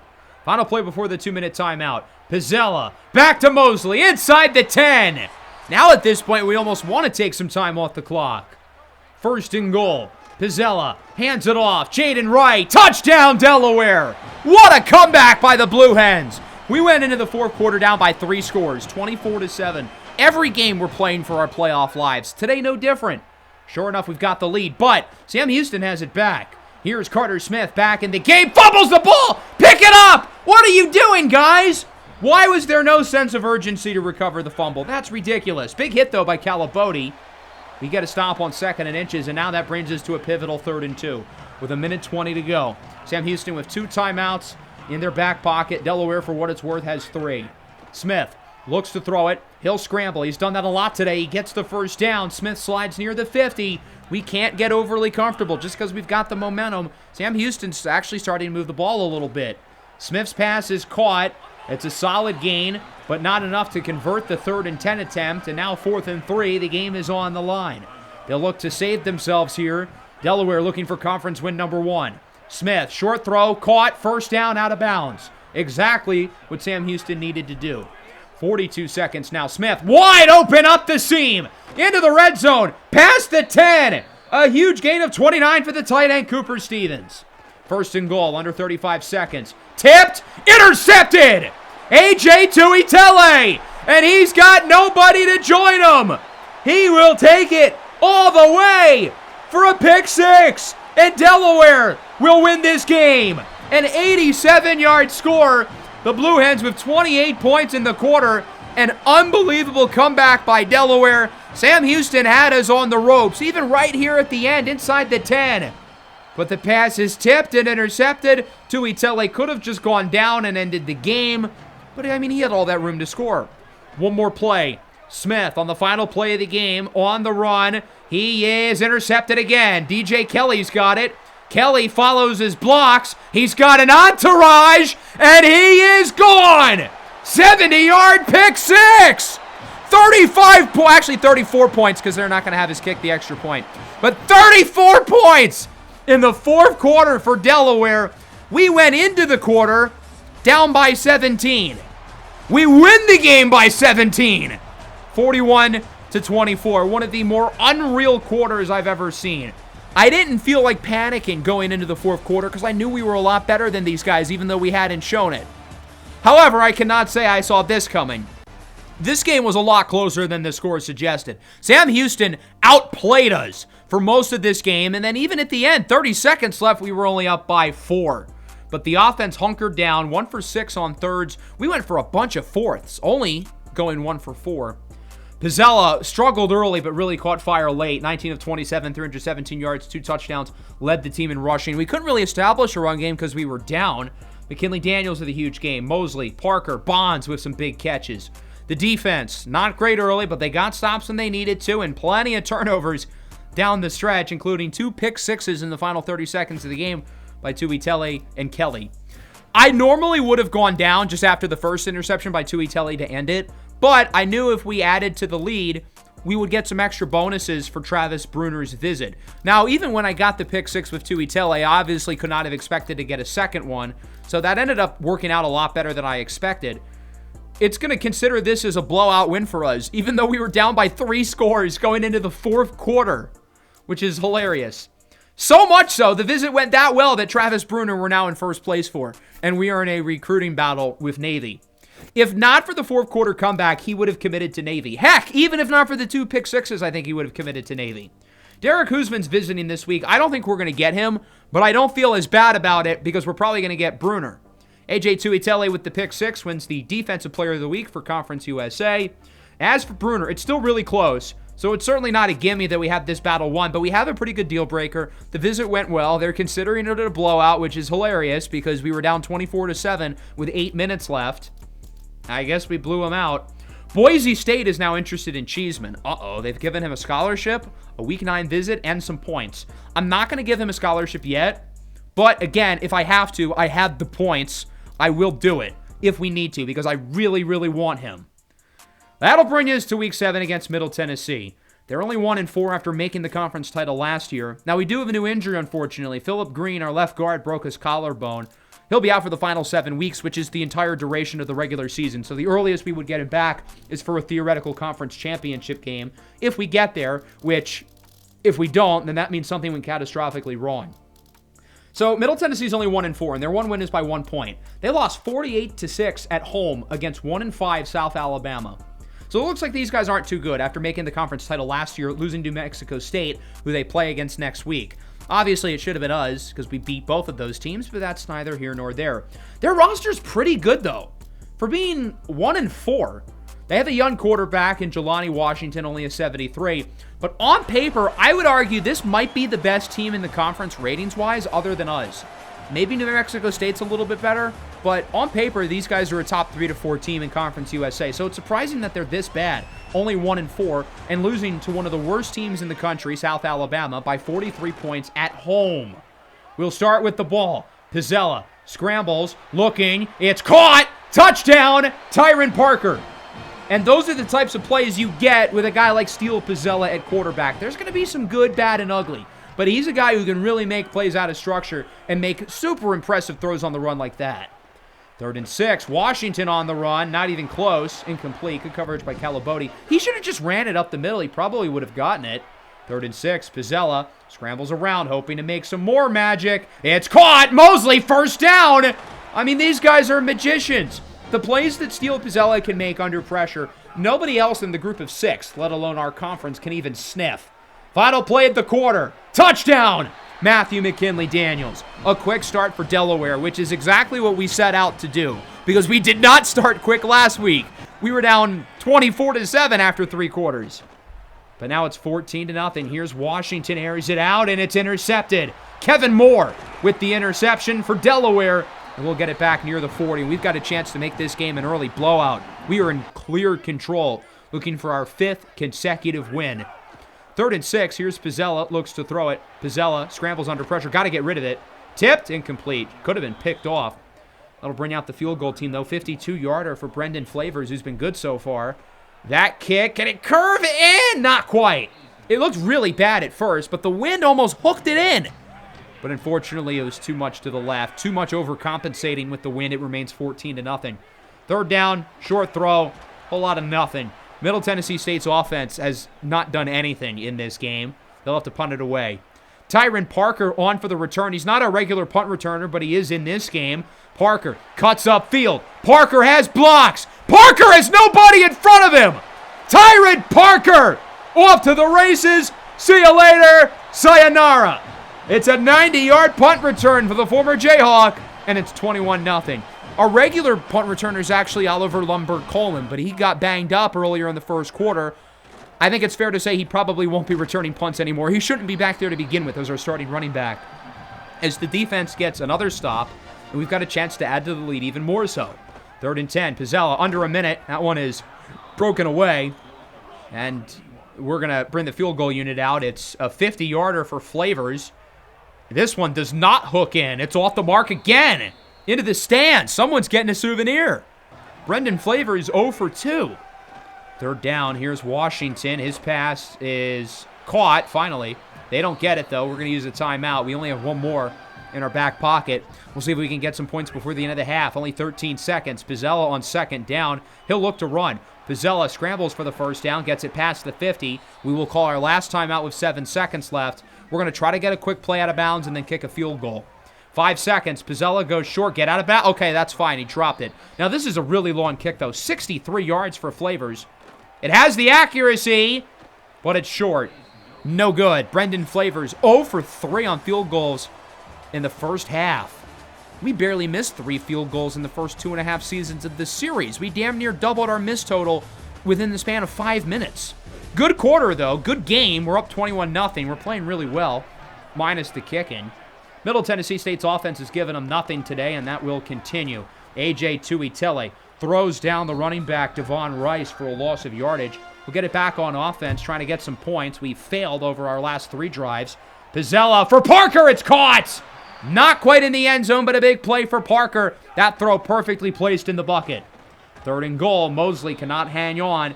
We're just going to take the points, add to the lead. I want to give Flavors an easy kick, an opportunity to get a little momentum, because right now he's kind of cold. 21-yarder is good, and it's a 24-0 lead for Delaware.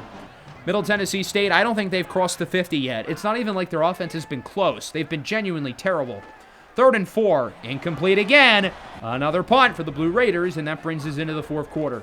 Pizzella on first down, surveys the field up the middle. That one is caught by Parker, who's been arguably the best player on the field this afternoon. 3rd down and 13 now. Pizzella scrambles to the right side. Pizzella under a ton of pressure, throws out of the sack, and we're going to have to settle for a field goal. 34-yarder for Flavors is up, and he misses it again. Another souvenir into the back of the seats. Brendan Flavors 1 for 5. I don't know what happened over the last minute to make this game totally dark, but Middle Tennessee State's going to get a really big play, finally. That, like, doubles their yardage total. Jordan Malaulu for 43. 4th down and 8, they've got to go for it. Washington end zone, touchdown! Hauled in by Devon Rice, his 6th catch of the game. Now they'll go for 2, try to cut the lead to 2 scores.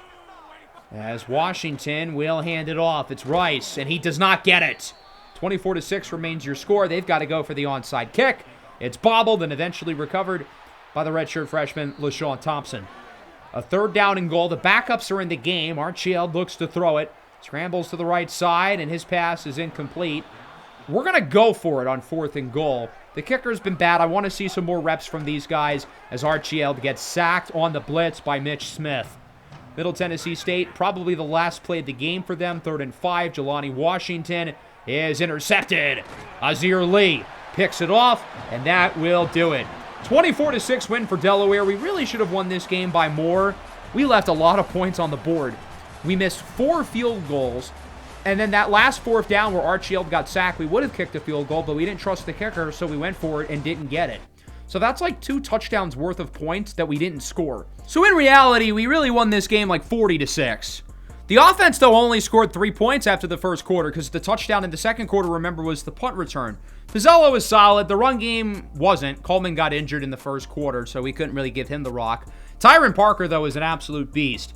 90-yard punt return touchdown. He had 103 yards through the air. And again, that's what I really like about this receiving core. Matthew McKinley-Daniels is obviously the number 1, but Mosley and Parker are both really good as well. Defense was very good. Couple of interceptions. Really, really solid win. Even though the score doesn't fully show it, I thought other than the special teams, we were very good on both sides of the ball.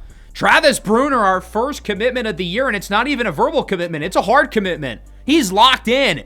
I did not think we were going to get him, but it's because of the visit against Sam Houston. The 2 pick sixes. Again, if not for even one of those plays, I don't think we would have gotten him. What are the odds that we get 2 pick sixes in 30 seconds? We don't get the other center, Hoosman. He's going to TCU, but that's fine because I think Bruner's better. I think his stats are a little bit more intriguing, and he's a gem. So who knows? Maybe he will be a long-term starter for us on the offensive line as Tyron Parker wins the Offensive Player of the Week for the Conference USA. That doesn't even account for his punt return because that's special teams. We're now halfway through the year, onto the second half. Boise State took their scholarship and visit off of Cheeseman. So now we don't really have anything to worry about with him. So now I know not to offer him the scholarship and hold on to the 70 Dynasty points. We're going into the second half of the year with our rivals Liberty. They've beaten us twice over the last 2 regular seasons. Of course, we won the game that really mattered, the conference title back in year 1. But for a program who went into the series is probably the best in our conference, they've really fallen off. Close game at Lane Stadium against Virginia Tech, but they're only 1-5. They're only a 1-star prestige, and they're only a 61 overall. So I would like to think we're not going to lose the rivalry 3 years in a row. They do have a good number 1 receiver in Jason Moses, but he's the only non-special teamer above 77 overall. They've got a lot of skill position players, although their starting quarterback, Daniel Rolovich, is out. Larry Cox, redshirt freshman, will start. He has 86 speed. And as we know with Liberty, this is a run-first team. He's probably not as good as Jalen Henderson, the quarterback in year 1, who had like 220 yards on us on the ground. But if they can get some big runs from their quarterback, I do think Liberty can make this game interesting and will probably keep it closer than the 2 records and team ratings would suggest. It's another installation of the Tidewater Throwdown, or whatever name we decided on in the last episode. Liberty all-time is 3-1 in the rivalry. They're 2-1 in this series, but we obviously won the game that really mattered, the conference title back in year 1. Pizzella on second down. He's got Mosley with space inside the 5. A quick start for R.J. Mosley, who's got us in striking distance. And then near the goal line, it's Oliver Lundberg Coleman in for a touchdown, and Delaware strikes first. I wasn't really sure why Coleman came here because he could have gone to a power conference school with the season he had last year, but he's from Sweden, and we have the same colors as Sweden. So I guess it kind of makes sense. 3rd and goal, Liberty is short, and they are going to kick the field goal. They were originally going to go for it, but with the change in quarter, they had a change in heart. The kick is good by Chase Reeves, and it's 7-3. 3rd and 10 for Delaware. Pizzella under pressure, hit as he throws. He's got McKinley Daniels, but the throw is a little bit off target, forcing him off his route a little bit, and because of that, he doesn't get the first. 3rd and 8, Larry Cox goes short. That one is caught for a first down near the 50-yard line. Nice throw and catch for Jason Moses, 6'4", 220, very big-bodied target. 3rd and 3, a big sack, though, by the defense. It's Zeke Anderson, the transfer from Michigan, who's been a little quieter than I expected this year. You'd think he's used to wearing the blue and yellow winged helmet. As the field goal try is good from Chase Reeves. It's a 45-yarder, and guys, look at the score. Do I even need to say it? Under a minute left in the first half. Here's Pizzella looking deep, and it's caught! We were not trying to get it to Mosley. I was going for Tyron Parker. But hey, that works too. Play fake. Pizzella under pressure, looking deep. That one is caught. There's Tyron Parker, who gets it near the 5. Now a 2nd and goal. It's Coleman. Walks the red carpet into the end zone. His 2nd touchdown of the first half. And Delaware will add to the lead, 14-6 going into the break. 2 first-half touchdowns from our starting running back, Oliver Lundberg Coleman. Overall, a pretty uneventful half, but we're playing pretty well. We've got the lead. We're looking to beat these guys in the regular season for the first time after losing 3 years in a row. That one is caught by Moses on 3rd and 3, but he is short, and I think in this range of the field where we are in this game, they would be insane to go for it. 2nd and 5 for Delaware. Here is Pizzella. That one is picked off. Double covered was Mosley. I don't know what the thought process was with that throw, as it's intercepted by Benji Shields, the redshirt junior safety. Liberty would march down the field now into the 4th quarter. 3rd and goal. Cox looks to run, and he is short. DeMarco Daniels brings him down, and they're going to go for it. Trying to get a touchdown and a 2 to tie the game. Cox tosses it late for Michael Gaithers, and he does not get it. DJ Kelly with the tackle. We're starting with poor field position, but we'll take this trade-off of getting the stop. Back on offense. Here's Jaden Wright. Boom! Get off me! What a run by Wright. It gets us totally out of safety territory. A gain of roughly 25 yards. 3rd and 2. We're going to go for the speed option. The play that they failed at on 4th and goal. But Coleman gets the first down. We should have stayed in bounds with him. But a big run for Coleman, who's had a huge performance. We're going to keep running the ball. Now it's Jalen Bonds with a juke move past the 30. Past the 25. They will drag him out. But again, we get the first down. It's fine. And then nearing the end zone, it's Bonds with the touchdown. And Delaware leads it by 2 scores late in the 4th quarter, as we get closer and closer to winning our 6th consecutive game and clinch bowl eligibility.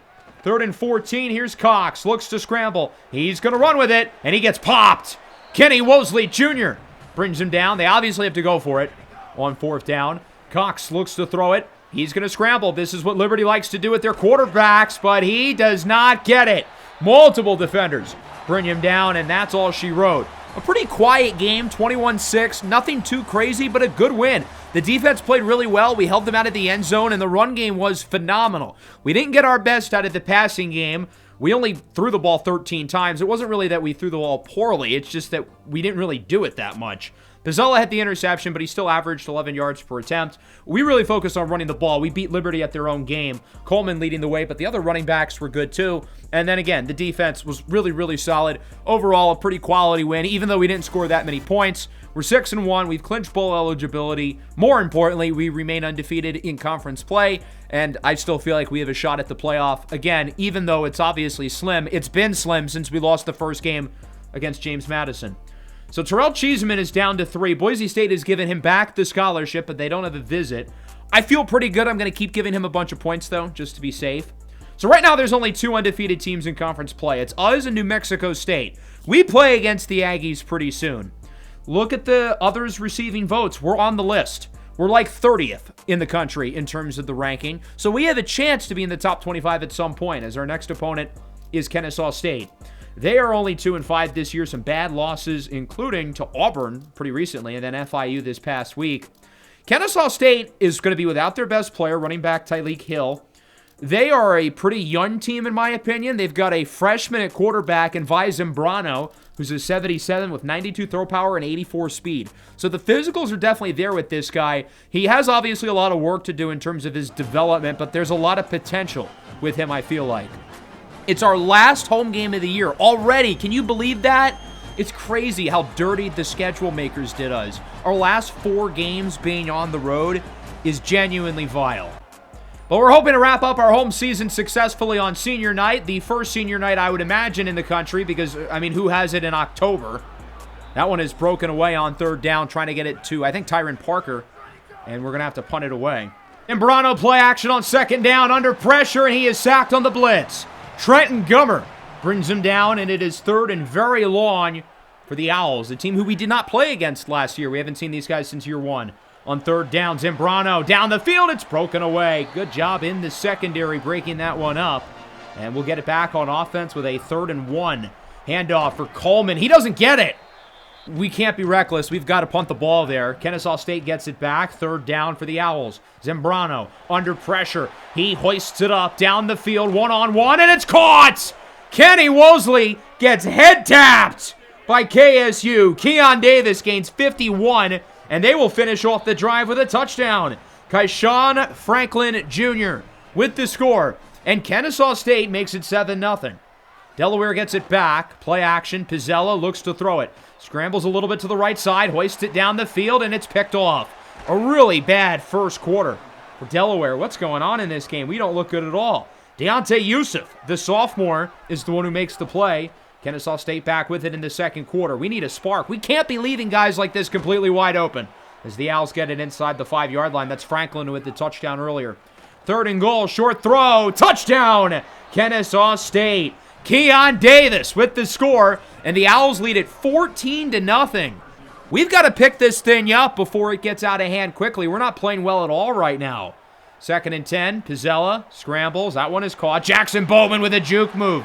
Bowman, spin move. Look at our tight end go near the 25. We came back down by 3 scores in 1 quarter against Sam Houston. This is certainly a doable comeback, especially if we're going to get runs like that. Jalen Bonds into the end zone for a touchdown. A much-needed drive from Delaware to cut the lead back to 7. It's a 26-yarder for Bonds. And we've got the lead back within 1 score. Got to play better, though, on defense. Very slow start on this side of the ball. Zambrano looking deep again. It is broken away this time. Jamarion Calabodi got a hand on it. And Delaware gets it back on offense. 2nd and 9. Pizzella and company can tie the game on this drive, but not if you're taking sacks like that, bucko. 3rd down and 17 after the QB takedown by Kennesaw State. Pizzella looks to throw it. Pizzella scrambles around. He's looking for Bowman again. Breaks the tackle. 1st down past the 50. A really nice first half for Jackson Bowman. 2 catches, 60 yards. I don't know if he had 60 yards all year before this game. Pizzella on the run. That one is caught. Mosley inside the 5. Into the end zone for a touchdown. This is what R.J. Mosley does. He is a contested catch machine. He's not the biggest guy in the world. He is 6'3", but he's not a giant. He plays like he's 6'6" or 6'7". I mean, his catch radius is ridiculous. And after a slow start, we're right back tied at 14. Zambrano with a nice move. Fumbles the ball, and it's picked up by the defense. It's Zeke Anderson with the recovery, and we'll get it at about the 30-yard line. Forced away by Trenton Gummer, who's been all over the field in the first half. And we've got it back with a 3rd and 4, 2 timeouts, about 40 seconds. Pizzella has room to run, but he wants the big play. He's got McKinley Daniels, who brings it inside the 5-yard line. 14 seconds, clock is ticking, still 2 timeouts as Coleman is wrapped up behind the line of scrimmage. So we only have 1 timeout left, and that's very relevant in just a second. 3rd and goal, looking for Parker. He got it. He's short. But Coach Kieran Riddle doesn't realize we have the timeout. And we don't snap the ball in time. We had a timeout ripe for the taking that we didn't take.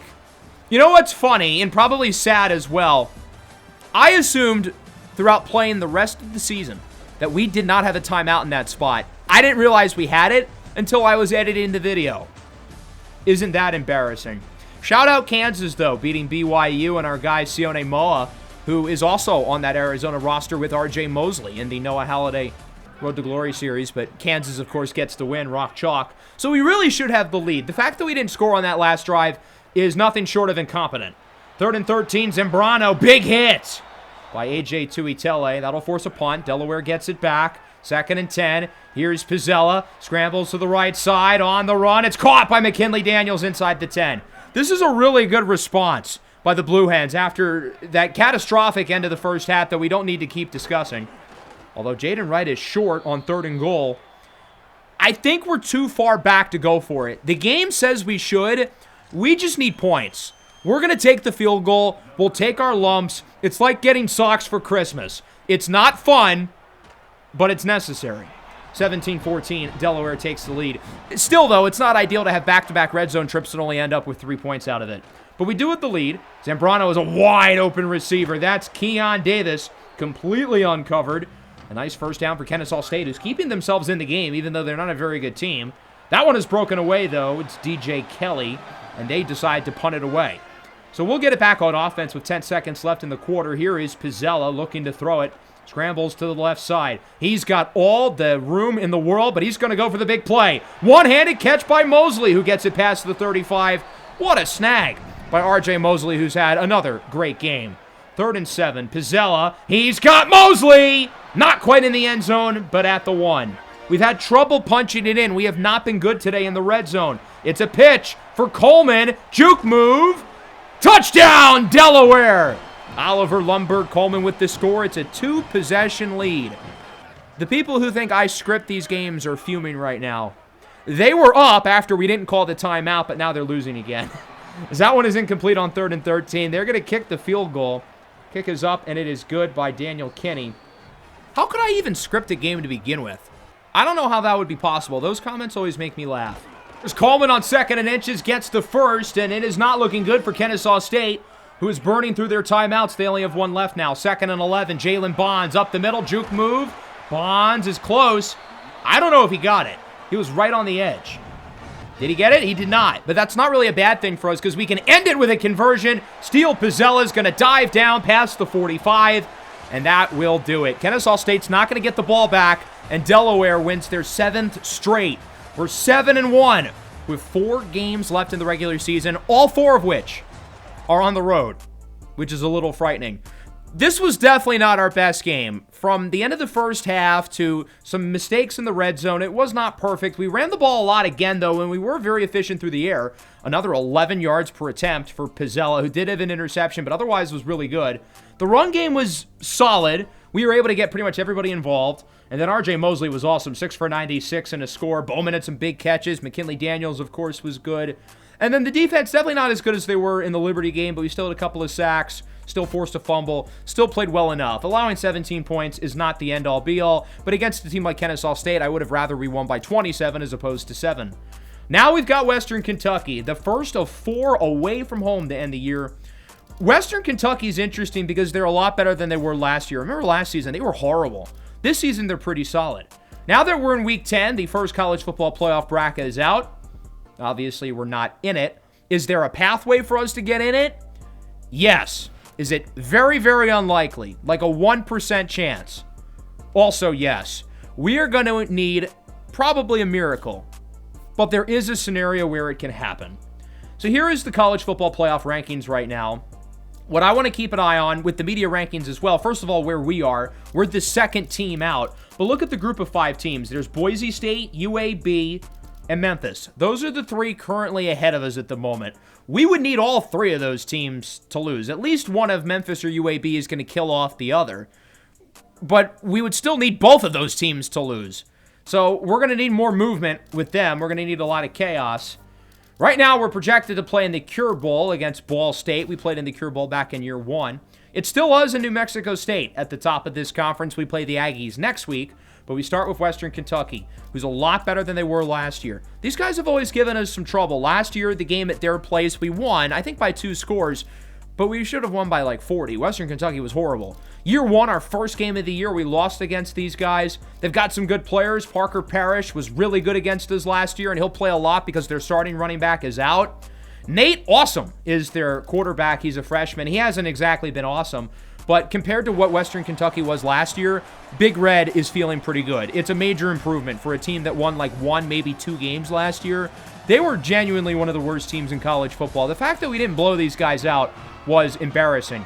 Now they're a lot more competitive, but I would still like to think we're very clearly the better team. We've won every game in conference. We'll see if we can keep it going against Big Red and the Hilltoppers. Western Kentucky starts with the ball. It is a 3rd down and 6. Nate Awesome looks to throw it under pressure. Misfires, incomplete. Defense with an early stop. We will get it back on offense. Let's see what Steele Pizzella can do. He's been a little up and down over the last couple of weeks. More turnovers than he's had. As Tyron Parker does not get the first. It's only a gain of 8. We're going to have to punt it, and Western Kentucky gets it back. So a quiet start offensively both ways. Will drive number 2 be a little kinder. Awesome is sacked on the blitz. It's Kenny Wosley Jr., one of the 3 seniors on the roster, who brings him down. Now 3rd and 10. Awesome steps up in the pocket. He'll look to run, and he is thrown to the turf by DeMarco Daniels. No first down for Western Kentucky. We'll get it back on offense, trying to score before the end of the quarter.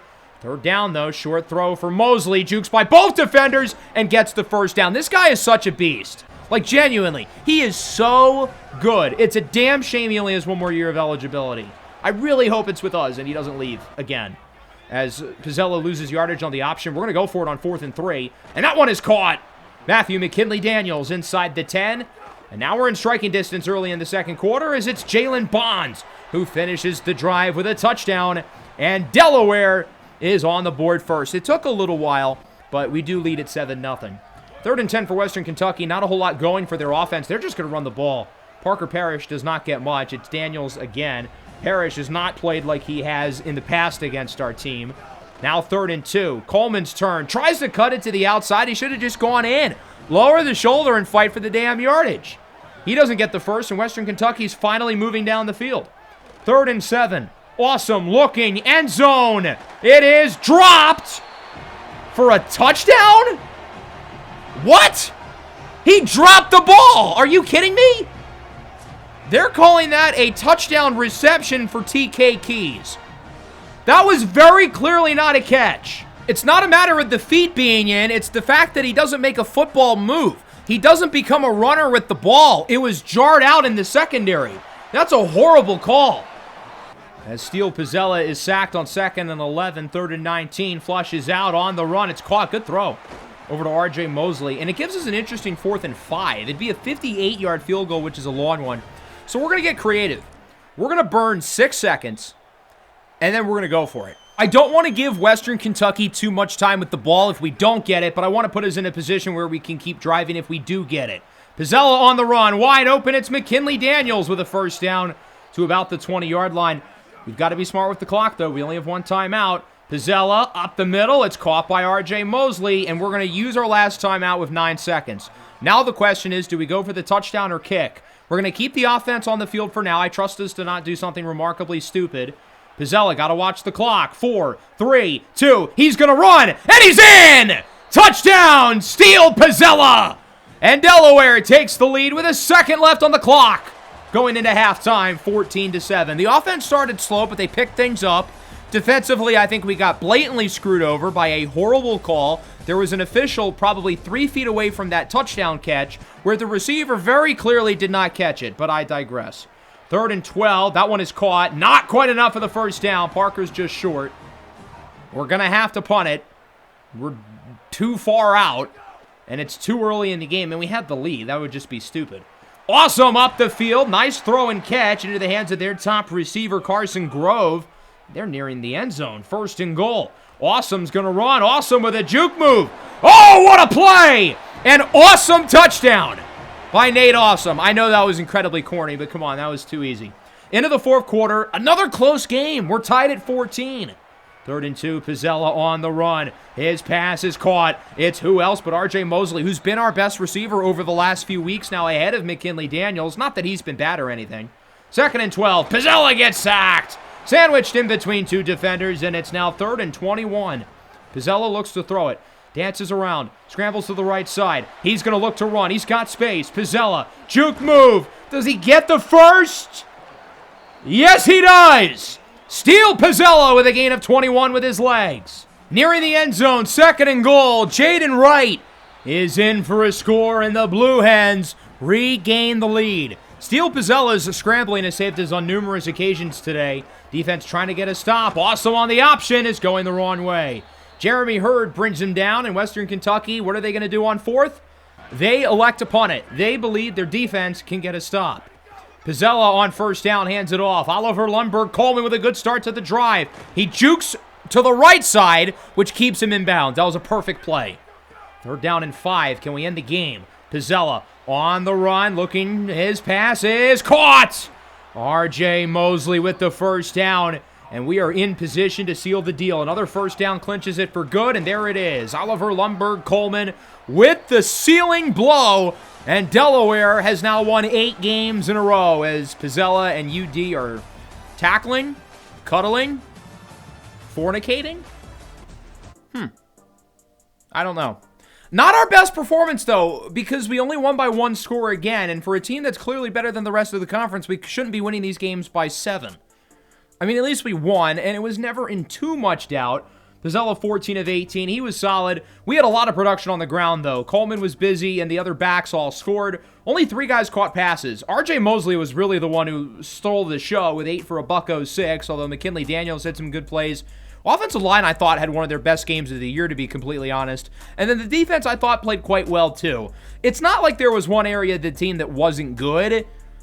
It's just that, you know, I feel like we could have been better as a unit collectively overall. It's not a very well-kept secret that most of the teams in our conference are not very good. New Mexico State is not one of those teams. This is, in my opinion, easily the best team in this conference other than us. New Mexico State this year is 6-4, competitive loss at LSU, and they're on a bit of a hot streak, although they did lose last week to Missouri State, their first in-conference loss of the year. Their best player is their quarterback, redshirt junior Carson Boyd. In case you recognize this name, last year Carson Boyd was the starter at Illinois, who we played against and lost to.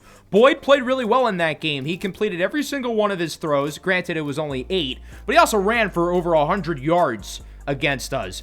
They're a really, really talented group, and they have a very good quarterback, easily the second best in this conference other than Steele Pizzella. These are far and away the 2 best teams in the Conference USA, and most likely will be the matchup in the conference title, so there's a good chance we see these guys again. We're right in the mix of terms of getting ranked. We're not in the top 25 currently, but we are the first team out, so we're right on the edge. If we beat New Mexico State, we will most likely be in the top 25 this week for the first time in school history. So that's pretty exciting to think about.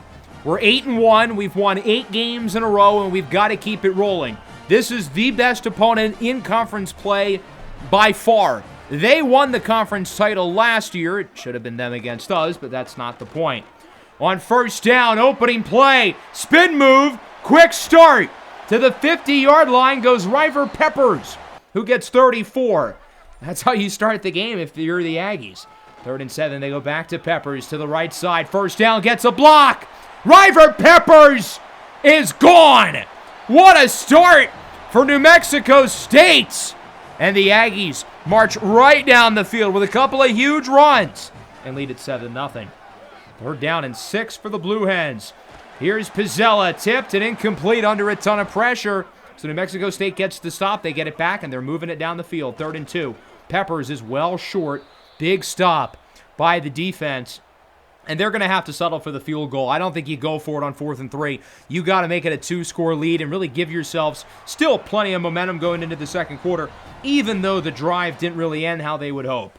So we move into quarter number 2, and we are moving it pretty well. Pizzella on first down. That one is caught by Mosley, who gets it to about the 10. We're doing exactly what we need to here down by 10. We're no stranger to this spot.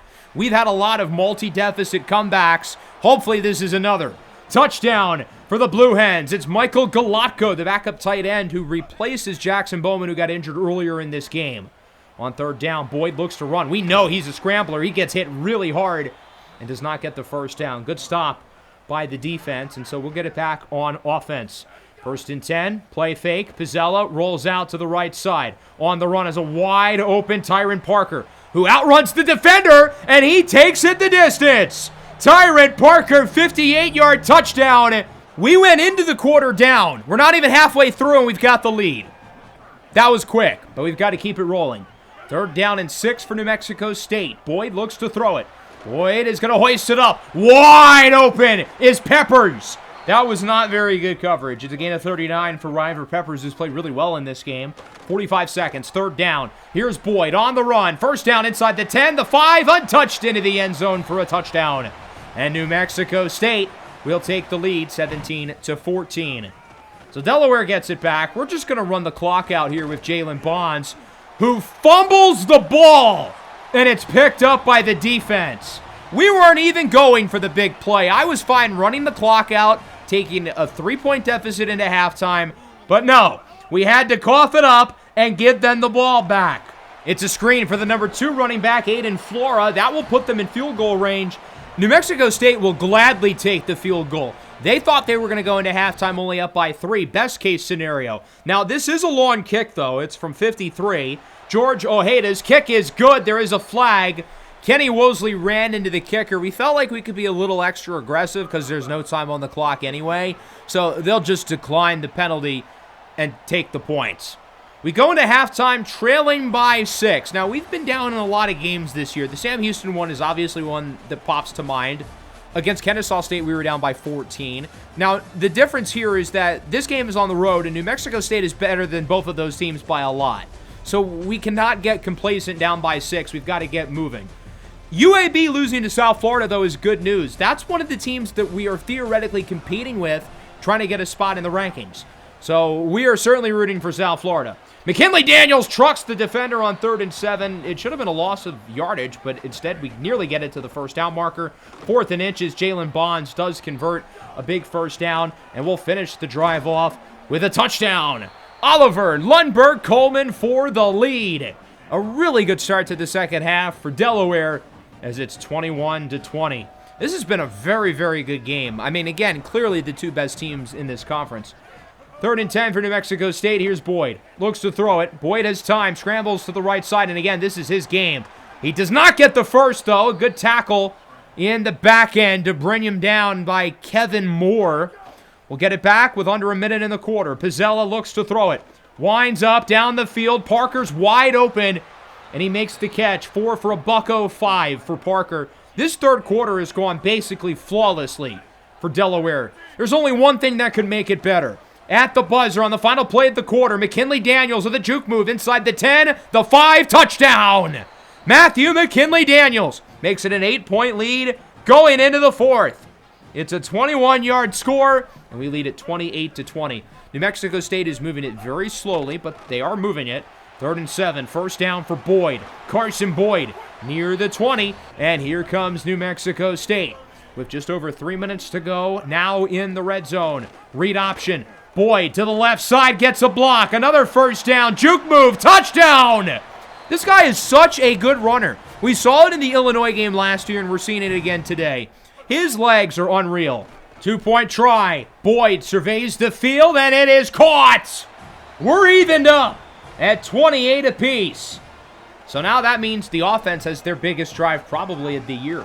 3rd and 8, 2:20 to go. Pizzella backs up in the pocket. No one's open, and it's incomplete. We're going to have to punt it. We're too far away to go for it. We've got no choice but to trust our defense, who's had one of their worst games of the year. Loss of yardage, good start. Ricky Williams with the TFL, and that will bring us to the 2-minute warning. 28-28. Defense has got to get a stop. If we lose this game, we're not going to the playoff. 2nd and 11. Floats it up, and it's caught. Good tackle by Tuifele. He tripped on himself, but he trips the ball carrier as well. They're down in 5. Boyd looks to throw it. Boyd has room to run, gets the first. Past the 40, 35-30.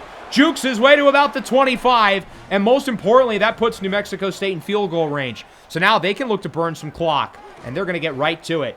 Losing yardage on 1st down, and we're not wasting any time. We're going to start calling these timeouts. That's Brett Harris who loses a yard. 2nd and 12. Boyd, late option pitch, and that's another loss of yardage. Good job forcing Jackson Cook to go the wrong way. That'll make it a 3rd down and long. If we don't get a stop here, our playoff chances are done. It's the biggest play of the year. 3rd and 13. Boyd looks to throw it up the middle. Broken away. Kane, White, Tinsley with the deflection. And now Ojeda will kick the field goal to put his team ahead. 45-yarder from the right hash is up, and it is good. 31-28. Since they threw the ball on 3rd down, we've still got 1 timeout. And we're not moving it very well so far. We're down to about 30 seconds on 3rd down. Wide open is Mosley, who can't get it.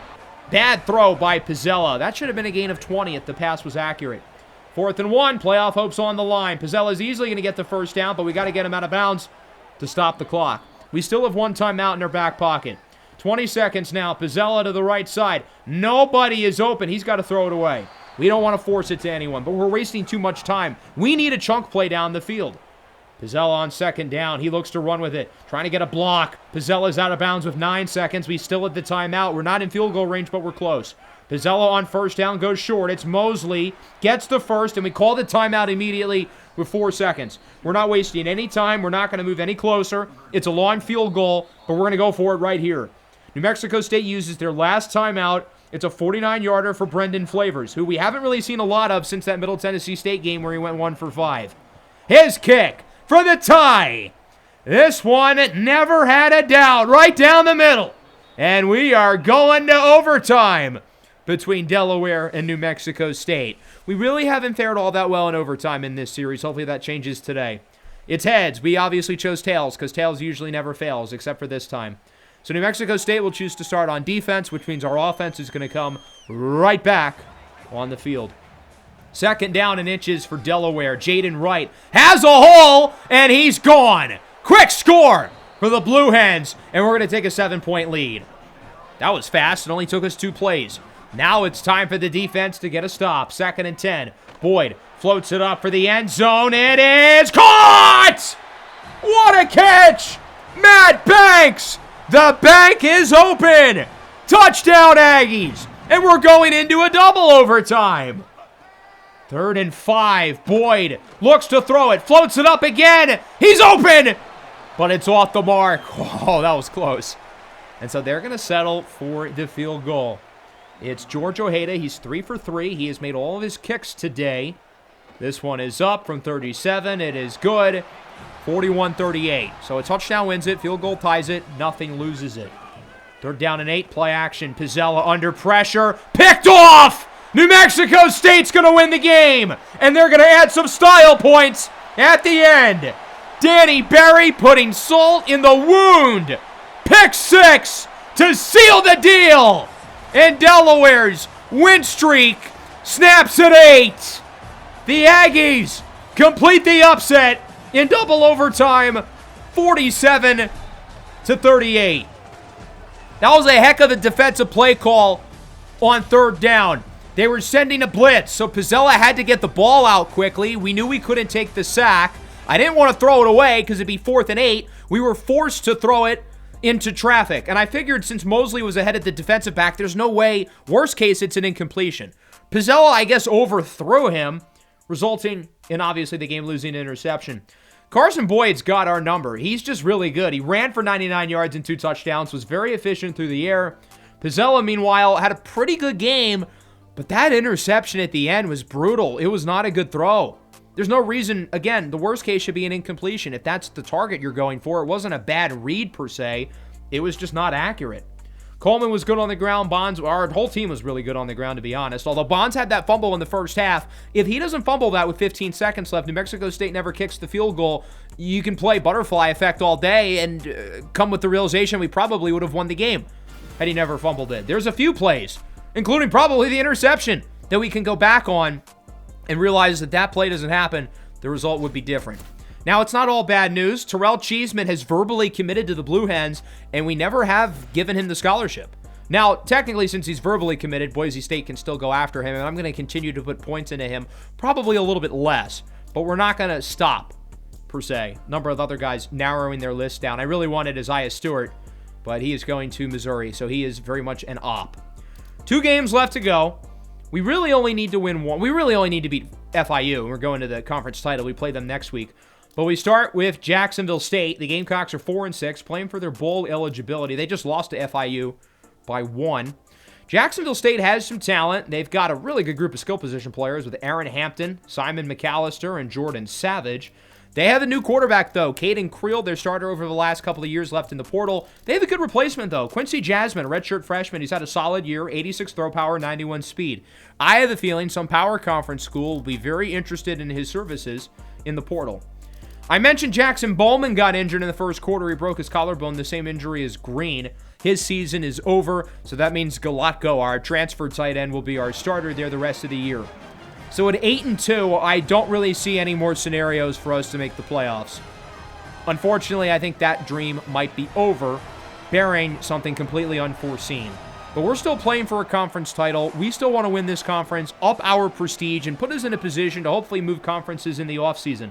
2nd and goal, Pizzella. He's going to try to jump his way into the end zone. He does for a touchdown. A nice opening drive. We use over 5 minutes of clock, and Steele Pizzella flexes on the haters, finishing off with a score. Into the second quarter, here is Jasmine. That one is caught down the field inside the 5-yard line. Cade Fryer is the one who makes the play. It's been a pretty slow-paced game so far. These teams are really chugging down the field, but the Gamecocks do finish with a touchdown. Simon McAllister, and this game is tied at 7. Delaware back with it, 3rd down and 8. Big blitz, tipped and incomplete. As Pizzella takes a hard hit, Kelvin Hunter is the one who leads the way, one of their better players on defense. Gamecocks looking to take the lead, 3rd down and 5. Well, here is Jasmine. His pass is incomplete. He underthrows Fryer, and they're going to have to punt it away. I think you would consider going for it there. I probably would. But they make the decision to give us the ball back. And I guess it's a good choice because Pizzella's throw for McKinley Daniels is not even close. That was horrible. So we'll have to punt it away. And here comes the Gamecocks on the return. They'll start with good field position. It's Aaron Hampton with room to the outside. One man to beat the punter who makes the tackle, saving a touchdown. Good job by Jimmy Metz, not letting him score. And Jasmine, sure enough, does not convert the 3rd down. So they're going to have to settle for a field goal. The tackle by our punter really saved at least 4 points from being scored. We'll see if Vi Bliss, the true freshman kicker, can make it from about 31 yards out. It is up, and it is good. Jacksonville State takes the lead. I think it's fair to say our team has been very mediocre now for about 4 weeks. We've got to get some points before halftime if we can try to tie the game as McKinley Daniels gets it past the 50 with 6 seconds. But we really haven't looked all that sharp. I think the Kennesaw State game is the first one where we've been very bleh. Pizzella, McKinley Daniels, quick play. We only use 4 seconds. And it brings us into field goal range, albeit a long one. 55-yarder for Brendan Flavors. It is up, and it will doink in! Flavors ties the game at 10 going into the break. That's a big make. It evens us up with Jacksonville State, but I feel like we've got to be playing better. Kennesaw State's not good. We won by 1 score. Western Kentucky's very mediocre. We won by 1 score. New Mexico State, we lost to them. Jacksonville State, I would say, is probably in the middle class of this conference. They're not bad, but they're not on our level or New Mexico State's level. We're tied at halftime, and they start with the ball. We're tied with an extra possession. 3rd and 15. Here's Jasmine. He gets sacked. The defense quickly gets off the field. Ricky Williams has really played well for us over the last couple of weeks. Wide open is R.J. Mosley. Mosley with a juke move, gets the first. He's got a big gain, but he fumbles the ball, and it's picked up by Parker! Tyrant Parker! Scoop it, score, touchdown! Not how we drew it up, but we'll take it! Delaware takes the lead in an unlikely way. How about that? So the booth is going to take a look at this fumble. We want the play to stand. We're hoping it's a fumble. But I kind of think he might have been down. Yeah, this play unfortunately gets reversed. At least we still get a nice first down gain out of it. 3rd and 7, incomplete. We're going to go for it on 4th and 7. We're not in punt range, but we're not in field goal range either. Pizzella's going to look to run with it. Pizzella gets the first down, past the 25, past the 20, the 15. Fumbles it again, and it's picked up by the defense. So we get the first down, but we still turn it over anyway. Now, looking at the replay, I don't think he fumbled it. So we're going to throw the challenge flag, and as you can see, it looks to me like his right knee is down. Right there, the left knee, that's down, and he still has the ball. Let's take another look. Right there, the hand's down, that doesn't matter. It's the left knee, right there, and he still has control of the ball. Guess what? The play stood. They didn't reverse it. How? His knee was down, and he still had the ball. Defense gets the stop, but that still hurts us by about 50 yards. That's a horrible call by the officials. 3rd down, Pizzella looks deep, and it is caught! Tyron Parker climbs the ladder to about the 30. So we make up the yardage pretty much from the bad call by the ref. 2nd and 10, Pizzella, end zone, touchdown! R.J. Mosley comes around for it and is in for a score. Delaware regains the lead 17-10. 3rd down for Jacksonville State. It's at RPO, and they've got nowhere to go. Trenton Gummer with the tackle for loss. They're going to punt it. They trust their defense. Pizzella on 2nd and 7. Rolls out to the right side. Nobody's open. Throws it deep down the field, and it is caught! How did that work? Oh my goodness, it's Parker again. Steele Pizzella is like Houdini scrambling around there. He's crazy. 3rd and 9. Pizzella into traffic, intercepted. That was maybe the stupidest thing he could have done. And that's the Steele Pizzella experience, kids. One play makes your jaw drop because how good it is. The next one makes your jaw drop because how stupid it is. We're giving Jacksonville State another chance with the ball. If he had just thrown it away, we could have kicked the field goal. So that means the defense has got to get one more stop, 4th and 8. Thankfully, they do. If we had found a way to lose this game, that would have been really embarrassing.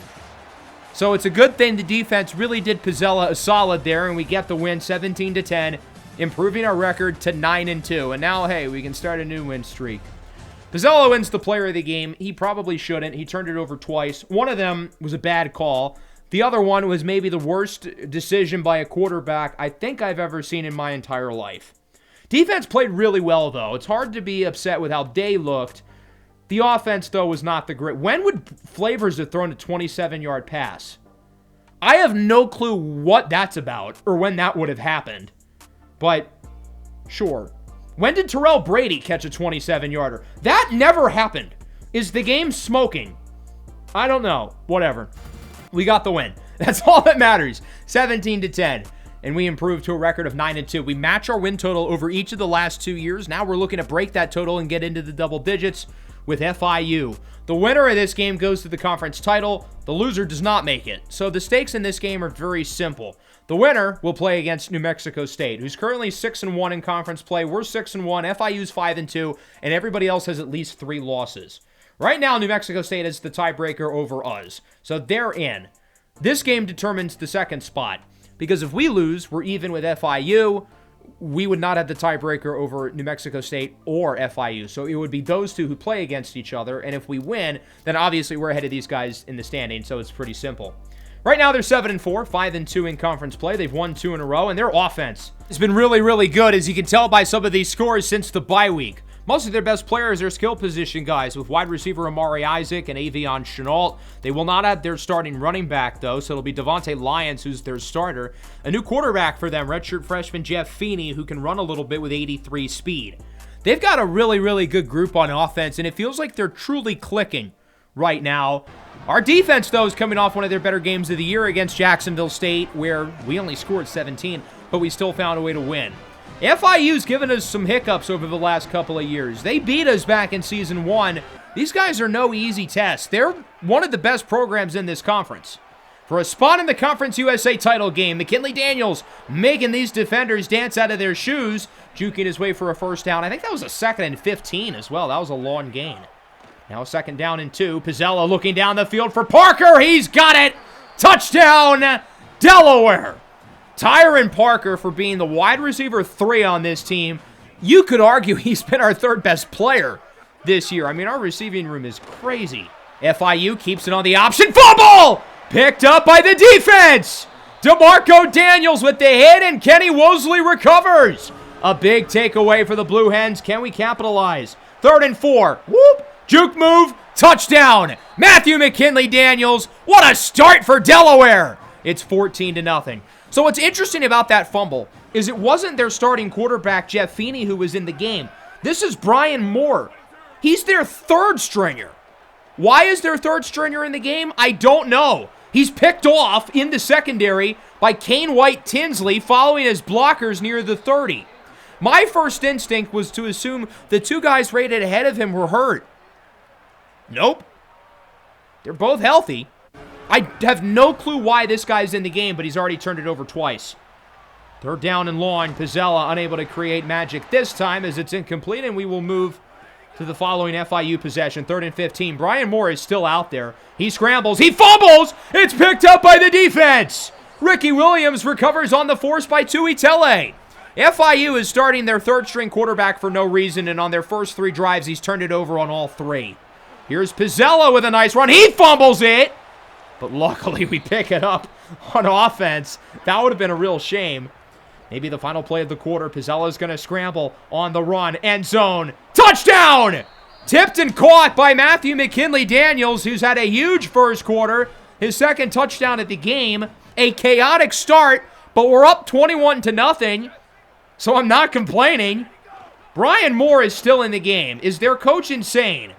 That one is broken away by Azir Lee. It's a 3 and out for FIU. They got 0 yards, yet it's by far the best of their 4 offensive possessions today.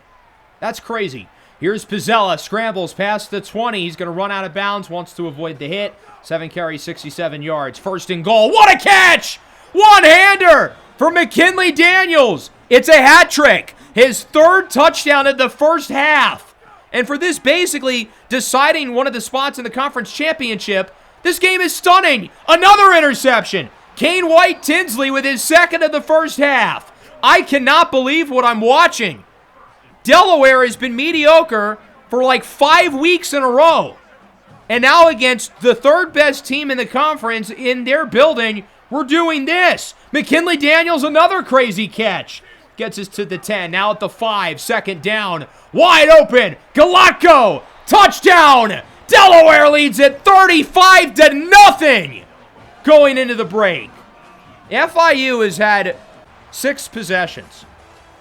Fumble, interception, fumble, 0 yards, interception, end of the first half. That's genuinely insane. Our offense, meanwhile, is at 6 drives, and 5 of them have ended in the end zone. Moore is still out there at quarterback for whatever reason, as he's intercepted again. DJ Kelly with the 5th defensive takeaway of the game for Delaware. This is crazy. FIU doesn't even look like an FCS team. They look like a middle school team. 2nd and 10. Pizzella scrambles. Pizzella's got room. Gets a block. Touchdown. Blue Hens. We lead 42-0. I think we've seen enough from the starters. We're going to bring the backups in. They're going to bring in their 2nd quarterback, Leon Popo, whose pass is tipped and intercepted. The no good, horrible, very bad day for FIU gets worse. AJ Tui Tele with a pick 6, and it's 49-0. How does it make sense for FIU to go from their 3rd-string quarterback to then their 2nd stringer while the starter still hasn't played? A few minutes later, we're marching down the field with the backups. We had another touchdown. Demetrius McCray, it's 56-0. After that, they brought Jeff Feeney into the game. I don't know why they did it so late. Why would they not start their regular starting quarterback? I don't get it. Nothing about this game makes sense, but you know what? I'm not going to complain. 56-0 to punch our ticket into the Conference USA title. I mean, the numbers tell you what you need to know. Obviously, the one that pops out the most is the 6 turnovers. Yeah, disgusting. They had 3 quarterbacks play, and they went in the opposite order of their depth chart. Steele Pizzella wasn't even that good. He only completed half of his throws, albeit he threw for 5 touchdowns. Archfield added another. Pizzella was very good on the ground, though. Matthew McKinley Daniels was unguardable in the first half. I think this was maybe his most complete game. Even though he has had 100-yard games, I thought this was his best. The catches he made were crazy. And then the defense, I mean, what else is there to say? They forced 6 turnovers. 4 interceptions, 2 fumbles, 1 defensive touchdown. Yeah, that was that was pretty incredible. We're going to go through the rest of this series, and we're not going to have a better performance than this one. No shot. I can't think of a time where I've had a better performance in-game in my life, especially considering the stakes. It's not like we played a garbage team. That was for a spot in the conference title. AJ Tuitele and Matthew McKinley-Daniels win the Players of the Week. And there it is. We are going to the Conference USA Championship, so unlike seasons 1 and 2, we're not blindsided. And we will officially play against the now 8-4 New Mexico State Aggies, who we lost to about 3 weeks ago, and now we are looking for revenge. We'll see if we can do it. It's in their building. They get to play at home because they had the tiebreaker, because obviously they beat us earlier in the year. We're the better team, though, 173-point differential, while they sit at 25. Jacksonville State, interestingly, is the only other team in the positives. Since beating us, New Mexico State has only played one game, a 27-24 victory against Western Kentucky. They've only played one game over the last month. They're very well rested. They're very refreshed. But to be fair, so are we. We've really only played one game. The FIU one barely counts.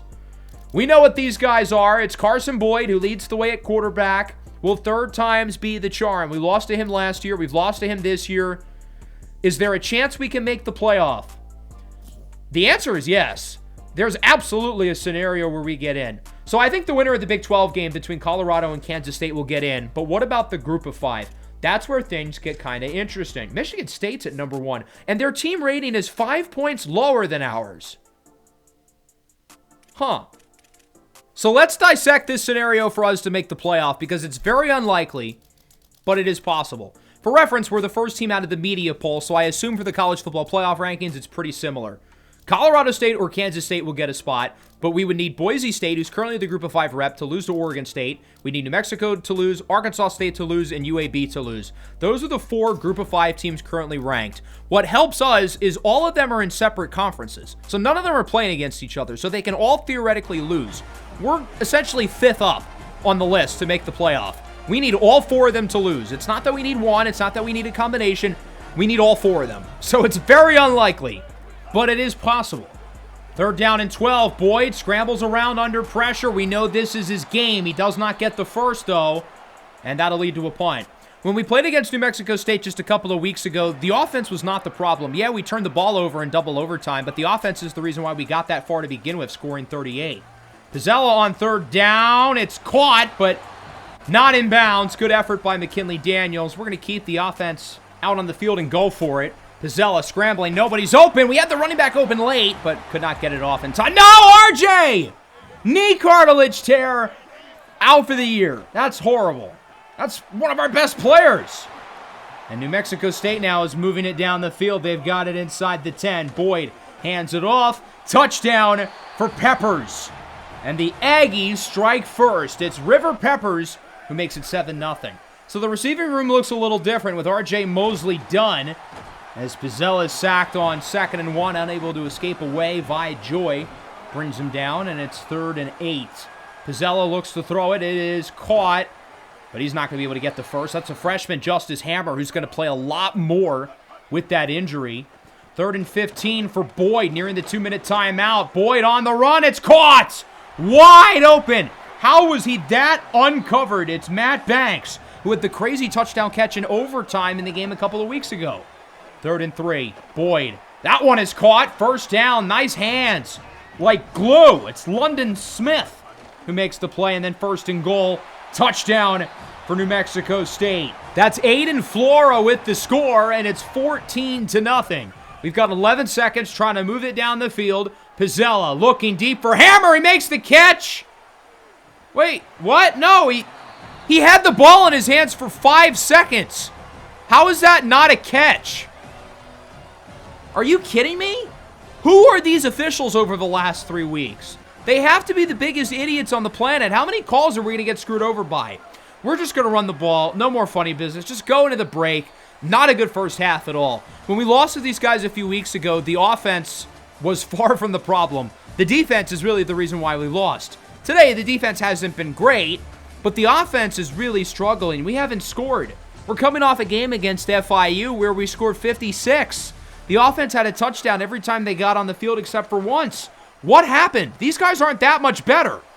McKinley-Daniels on 1st down. At least we start with the ball here in the 3rd quarter. We can make it a 1-score game. We can bring ourselves back in it.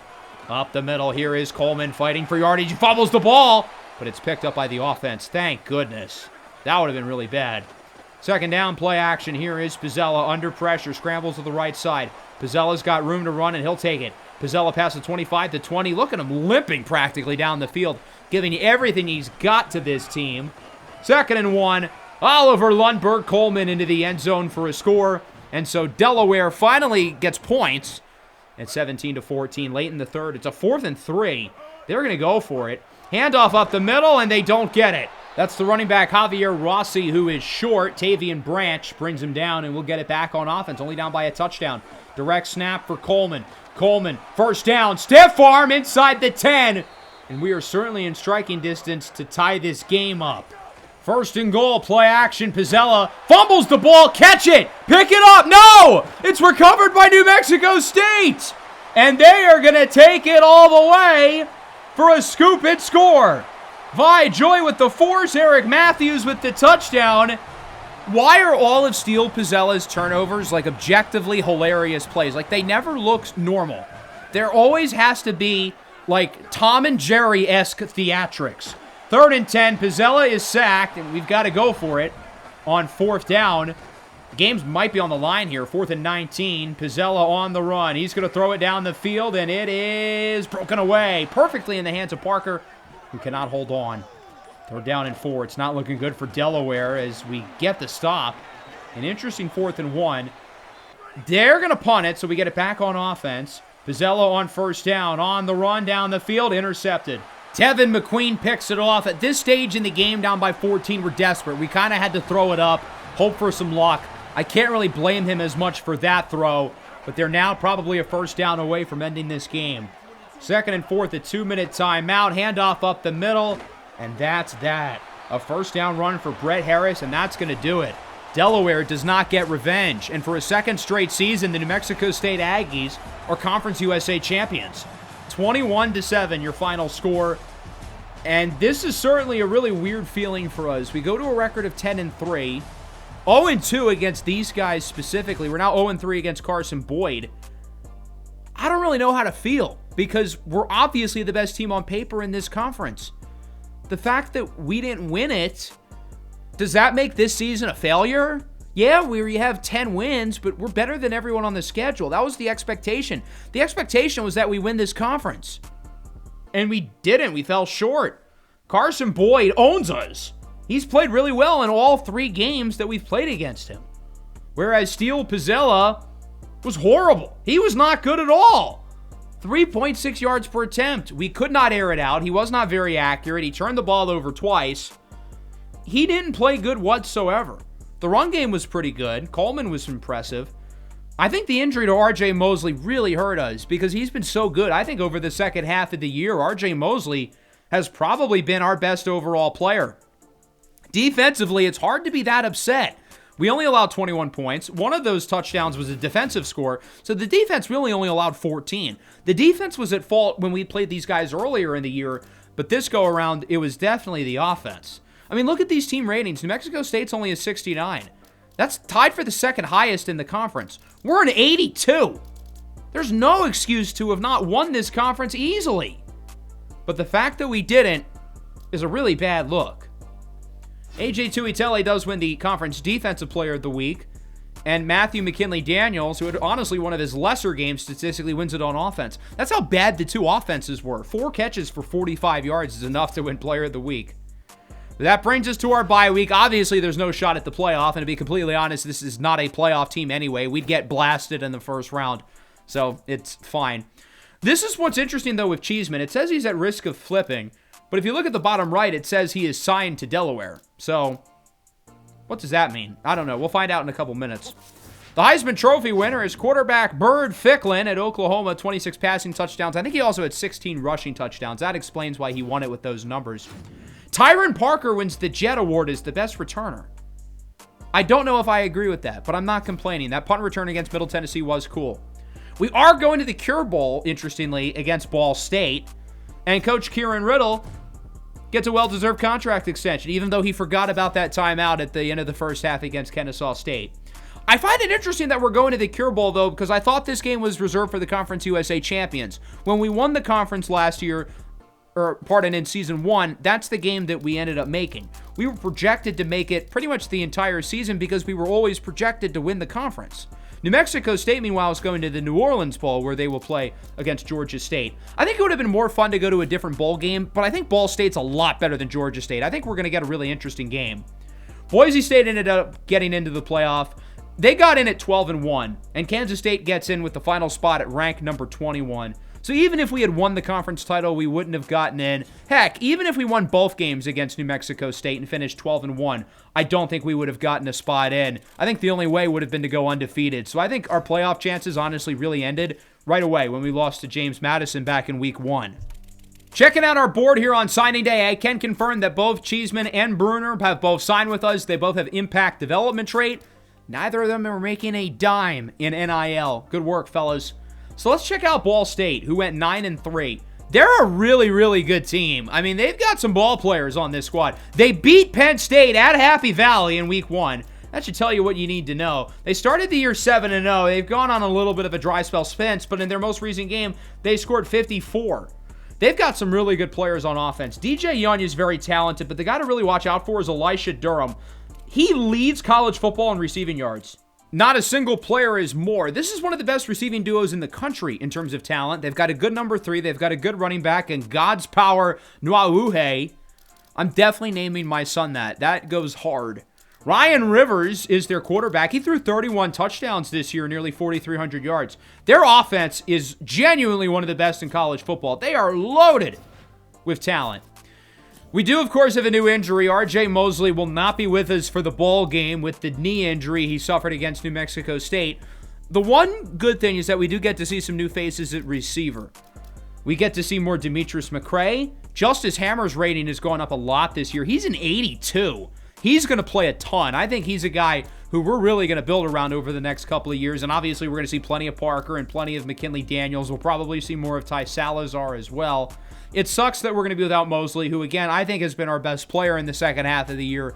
But wide receiver is by far the strongest position on our team.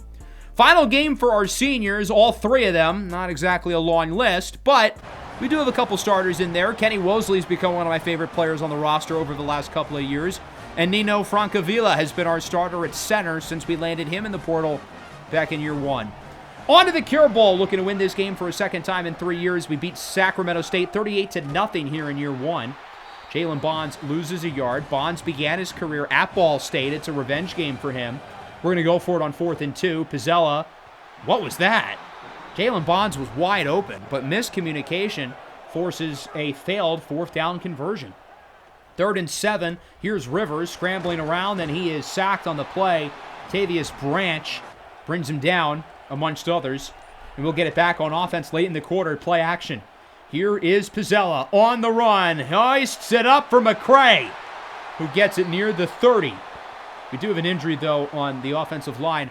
But we're making some noise here towards the end of the first quarter. And who knows, this could be Steele Pizzella's last game here. I think a lot of power conference schools will be interested. And I think the NFL's got their eyes on him potentially as well. He's almost a 90 overall.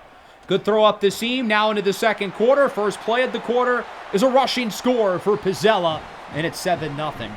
Steele Pizzella's NFL case is tricky because he's very talented, but he's very rough around the edges. I don't think he's ready for the NFL, but given that he's almost a 90, it's possible. 3rd and 6, Rivers throws it up, and it is broken away. I thought he was going to catch that. Jamarian Calaboti gets a hand on it. 3rd down and 9 for Delaware. Here's Pizzella on the run. He's got Matthew McKinley Daniels.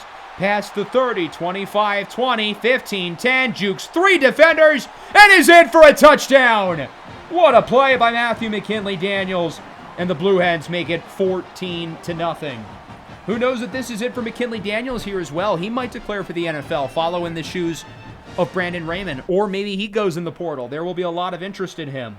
The rain is starting to fall a lot harder here in Orlando at the 2-minute timeout. That one is caught. It'll go for a first down and then some, a little bit past the 50.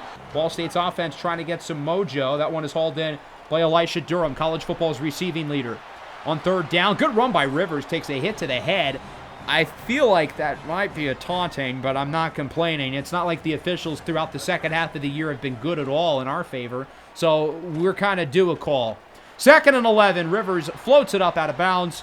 There is a flag. I think by the time he threw the ball, he was already ahead of the line of scrimmage, so that will move them back, but it will still allow Ball State to kick a field goal before the end of the half.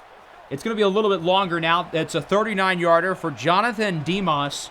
His kick is up, and it is good at the buzzer, and Ball State gets some late points to make it 14-3. Pretty good first half overall, though. I love that our team is still fighting, even though the end of our season, losing the conference championship, is really depressing. But we're really coming out here swinging. The offense is playing pretty well. The defense is playing pretty well. We'll see if we can keep it going in the second half and win our 11th game of the year.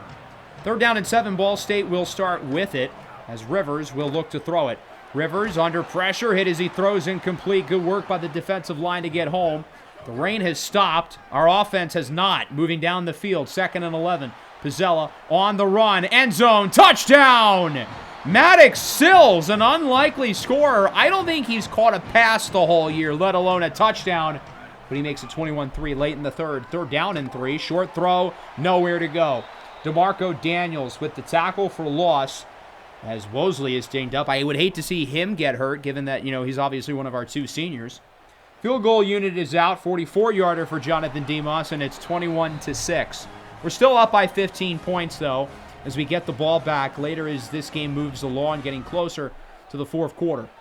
2nd and 11 for the Blue Hens. Pizzella fumbles the ball, and it's picked up by the defense, and they'll take it for a scoop and score.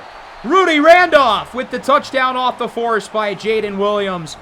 And we just gave Ball State a one-way ticket back in the game. They're only down by 1 score, 21-13.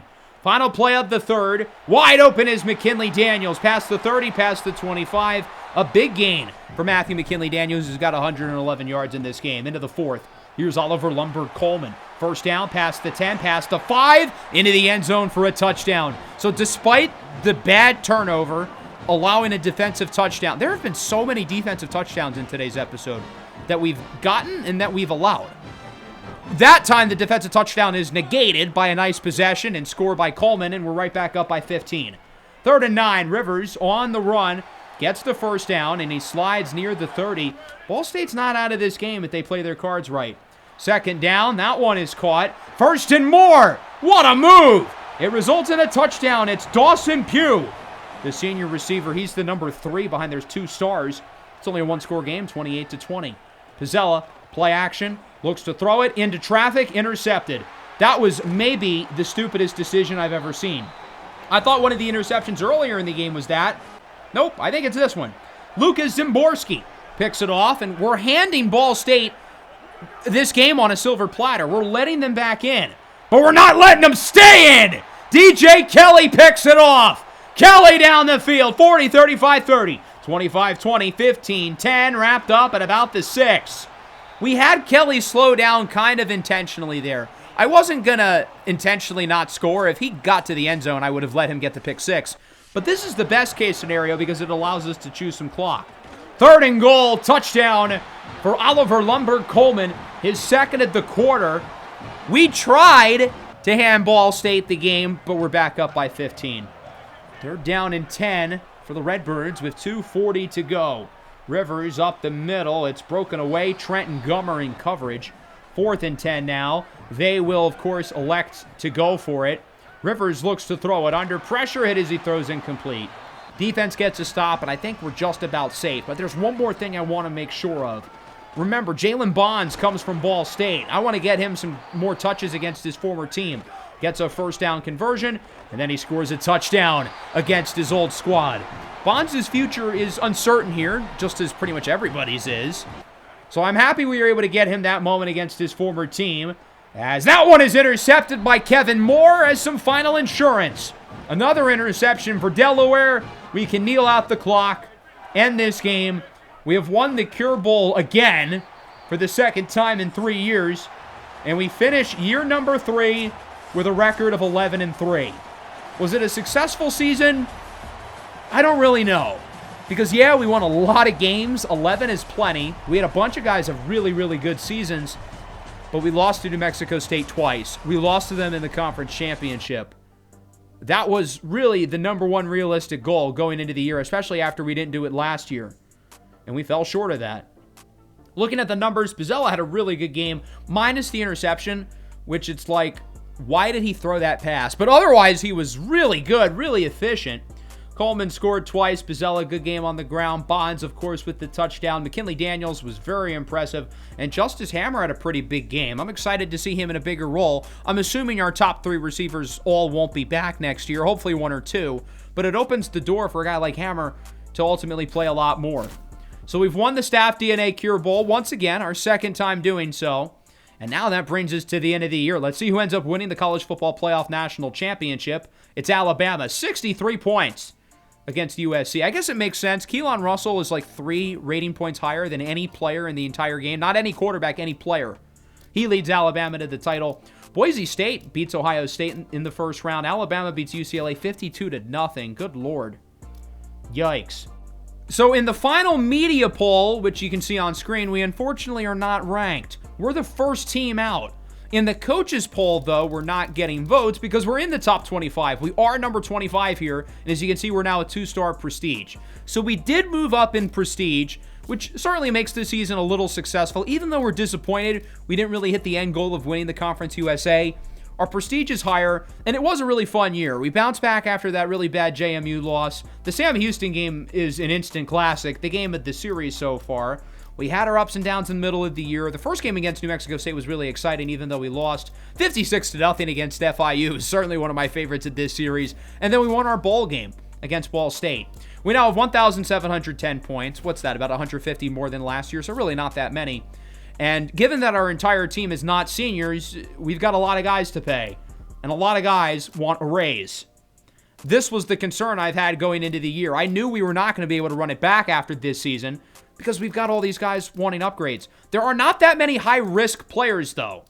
A lot of these guys are interested in coming back. Coleman at running back wants less money. Most of our defensive players want to return. So we don't have that many high-risk players. The problem is all of our high-risk players are our most important guys, particularly on offense, like Steele Pizzella and Matthew McKinley Daniels, and most of our receivers. Mosley's in there. Guys like McCray and Hammer, who were supposed to have bigger roles, they each won over 200. It was certainly an interesting year for Steele Pizzella. Good, bad, and ugly. We'll start with the good.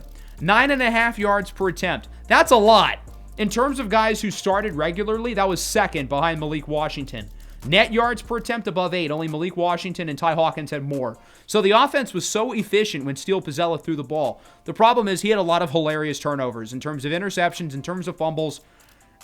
He's a little bit of an idiot. Oliver Lundberg Coleman had a really good season.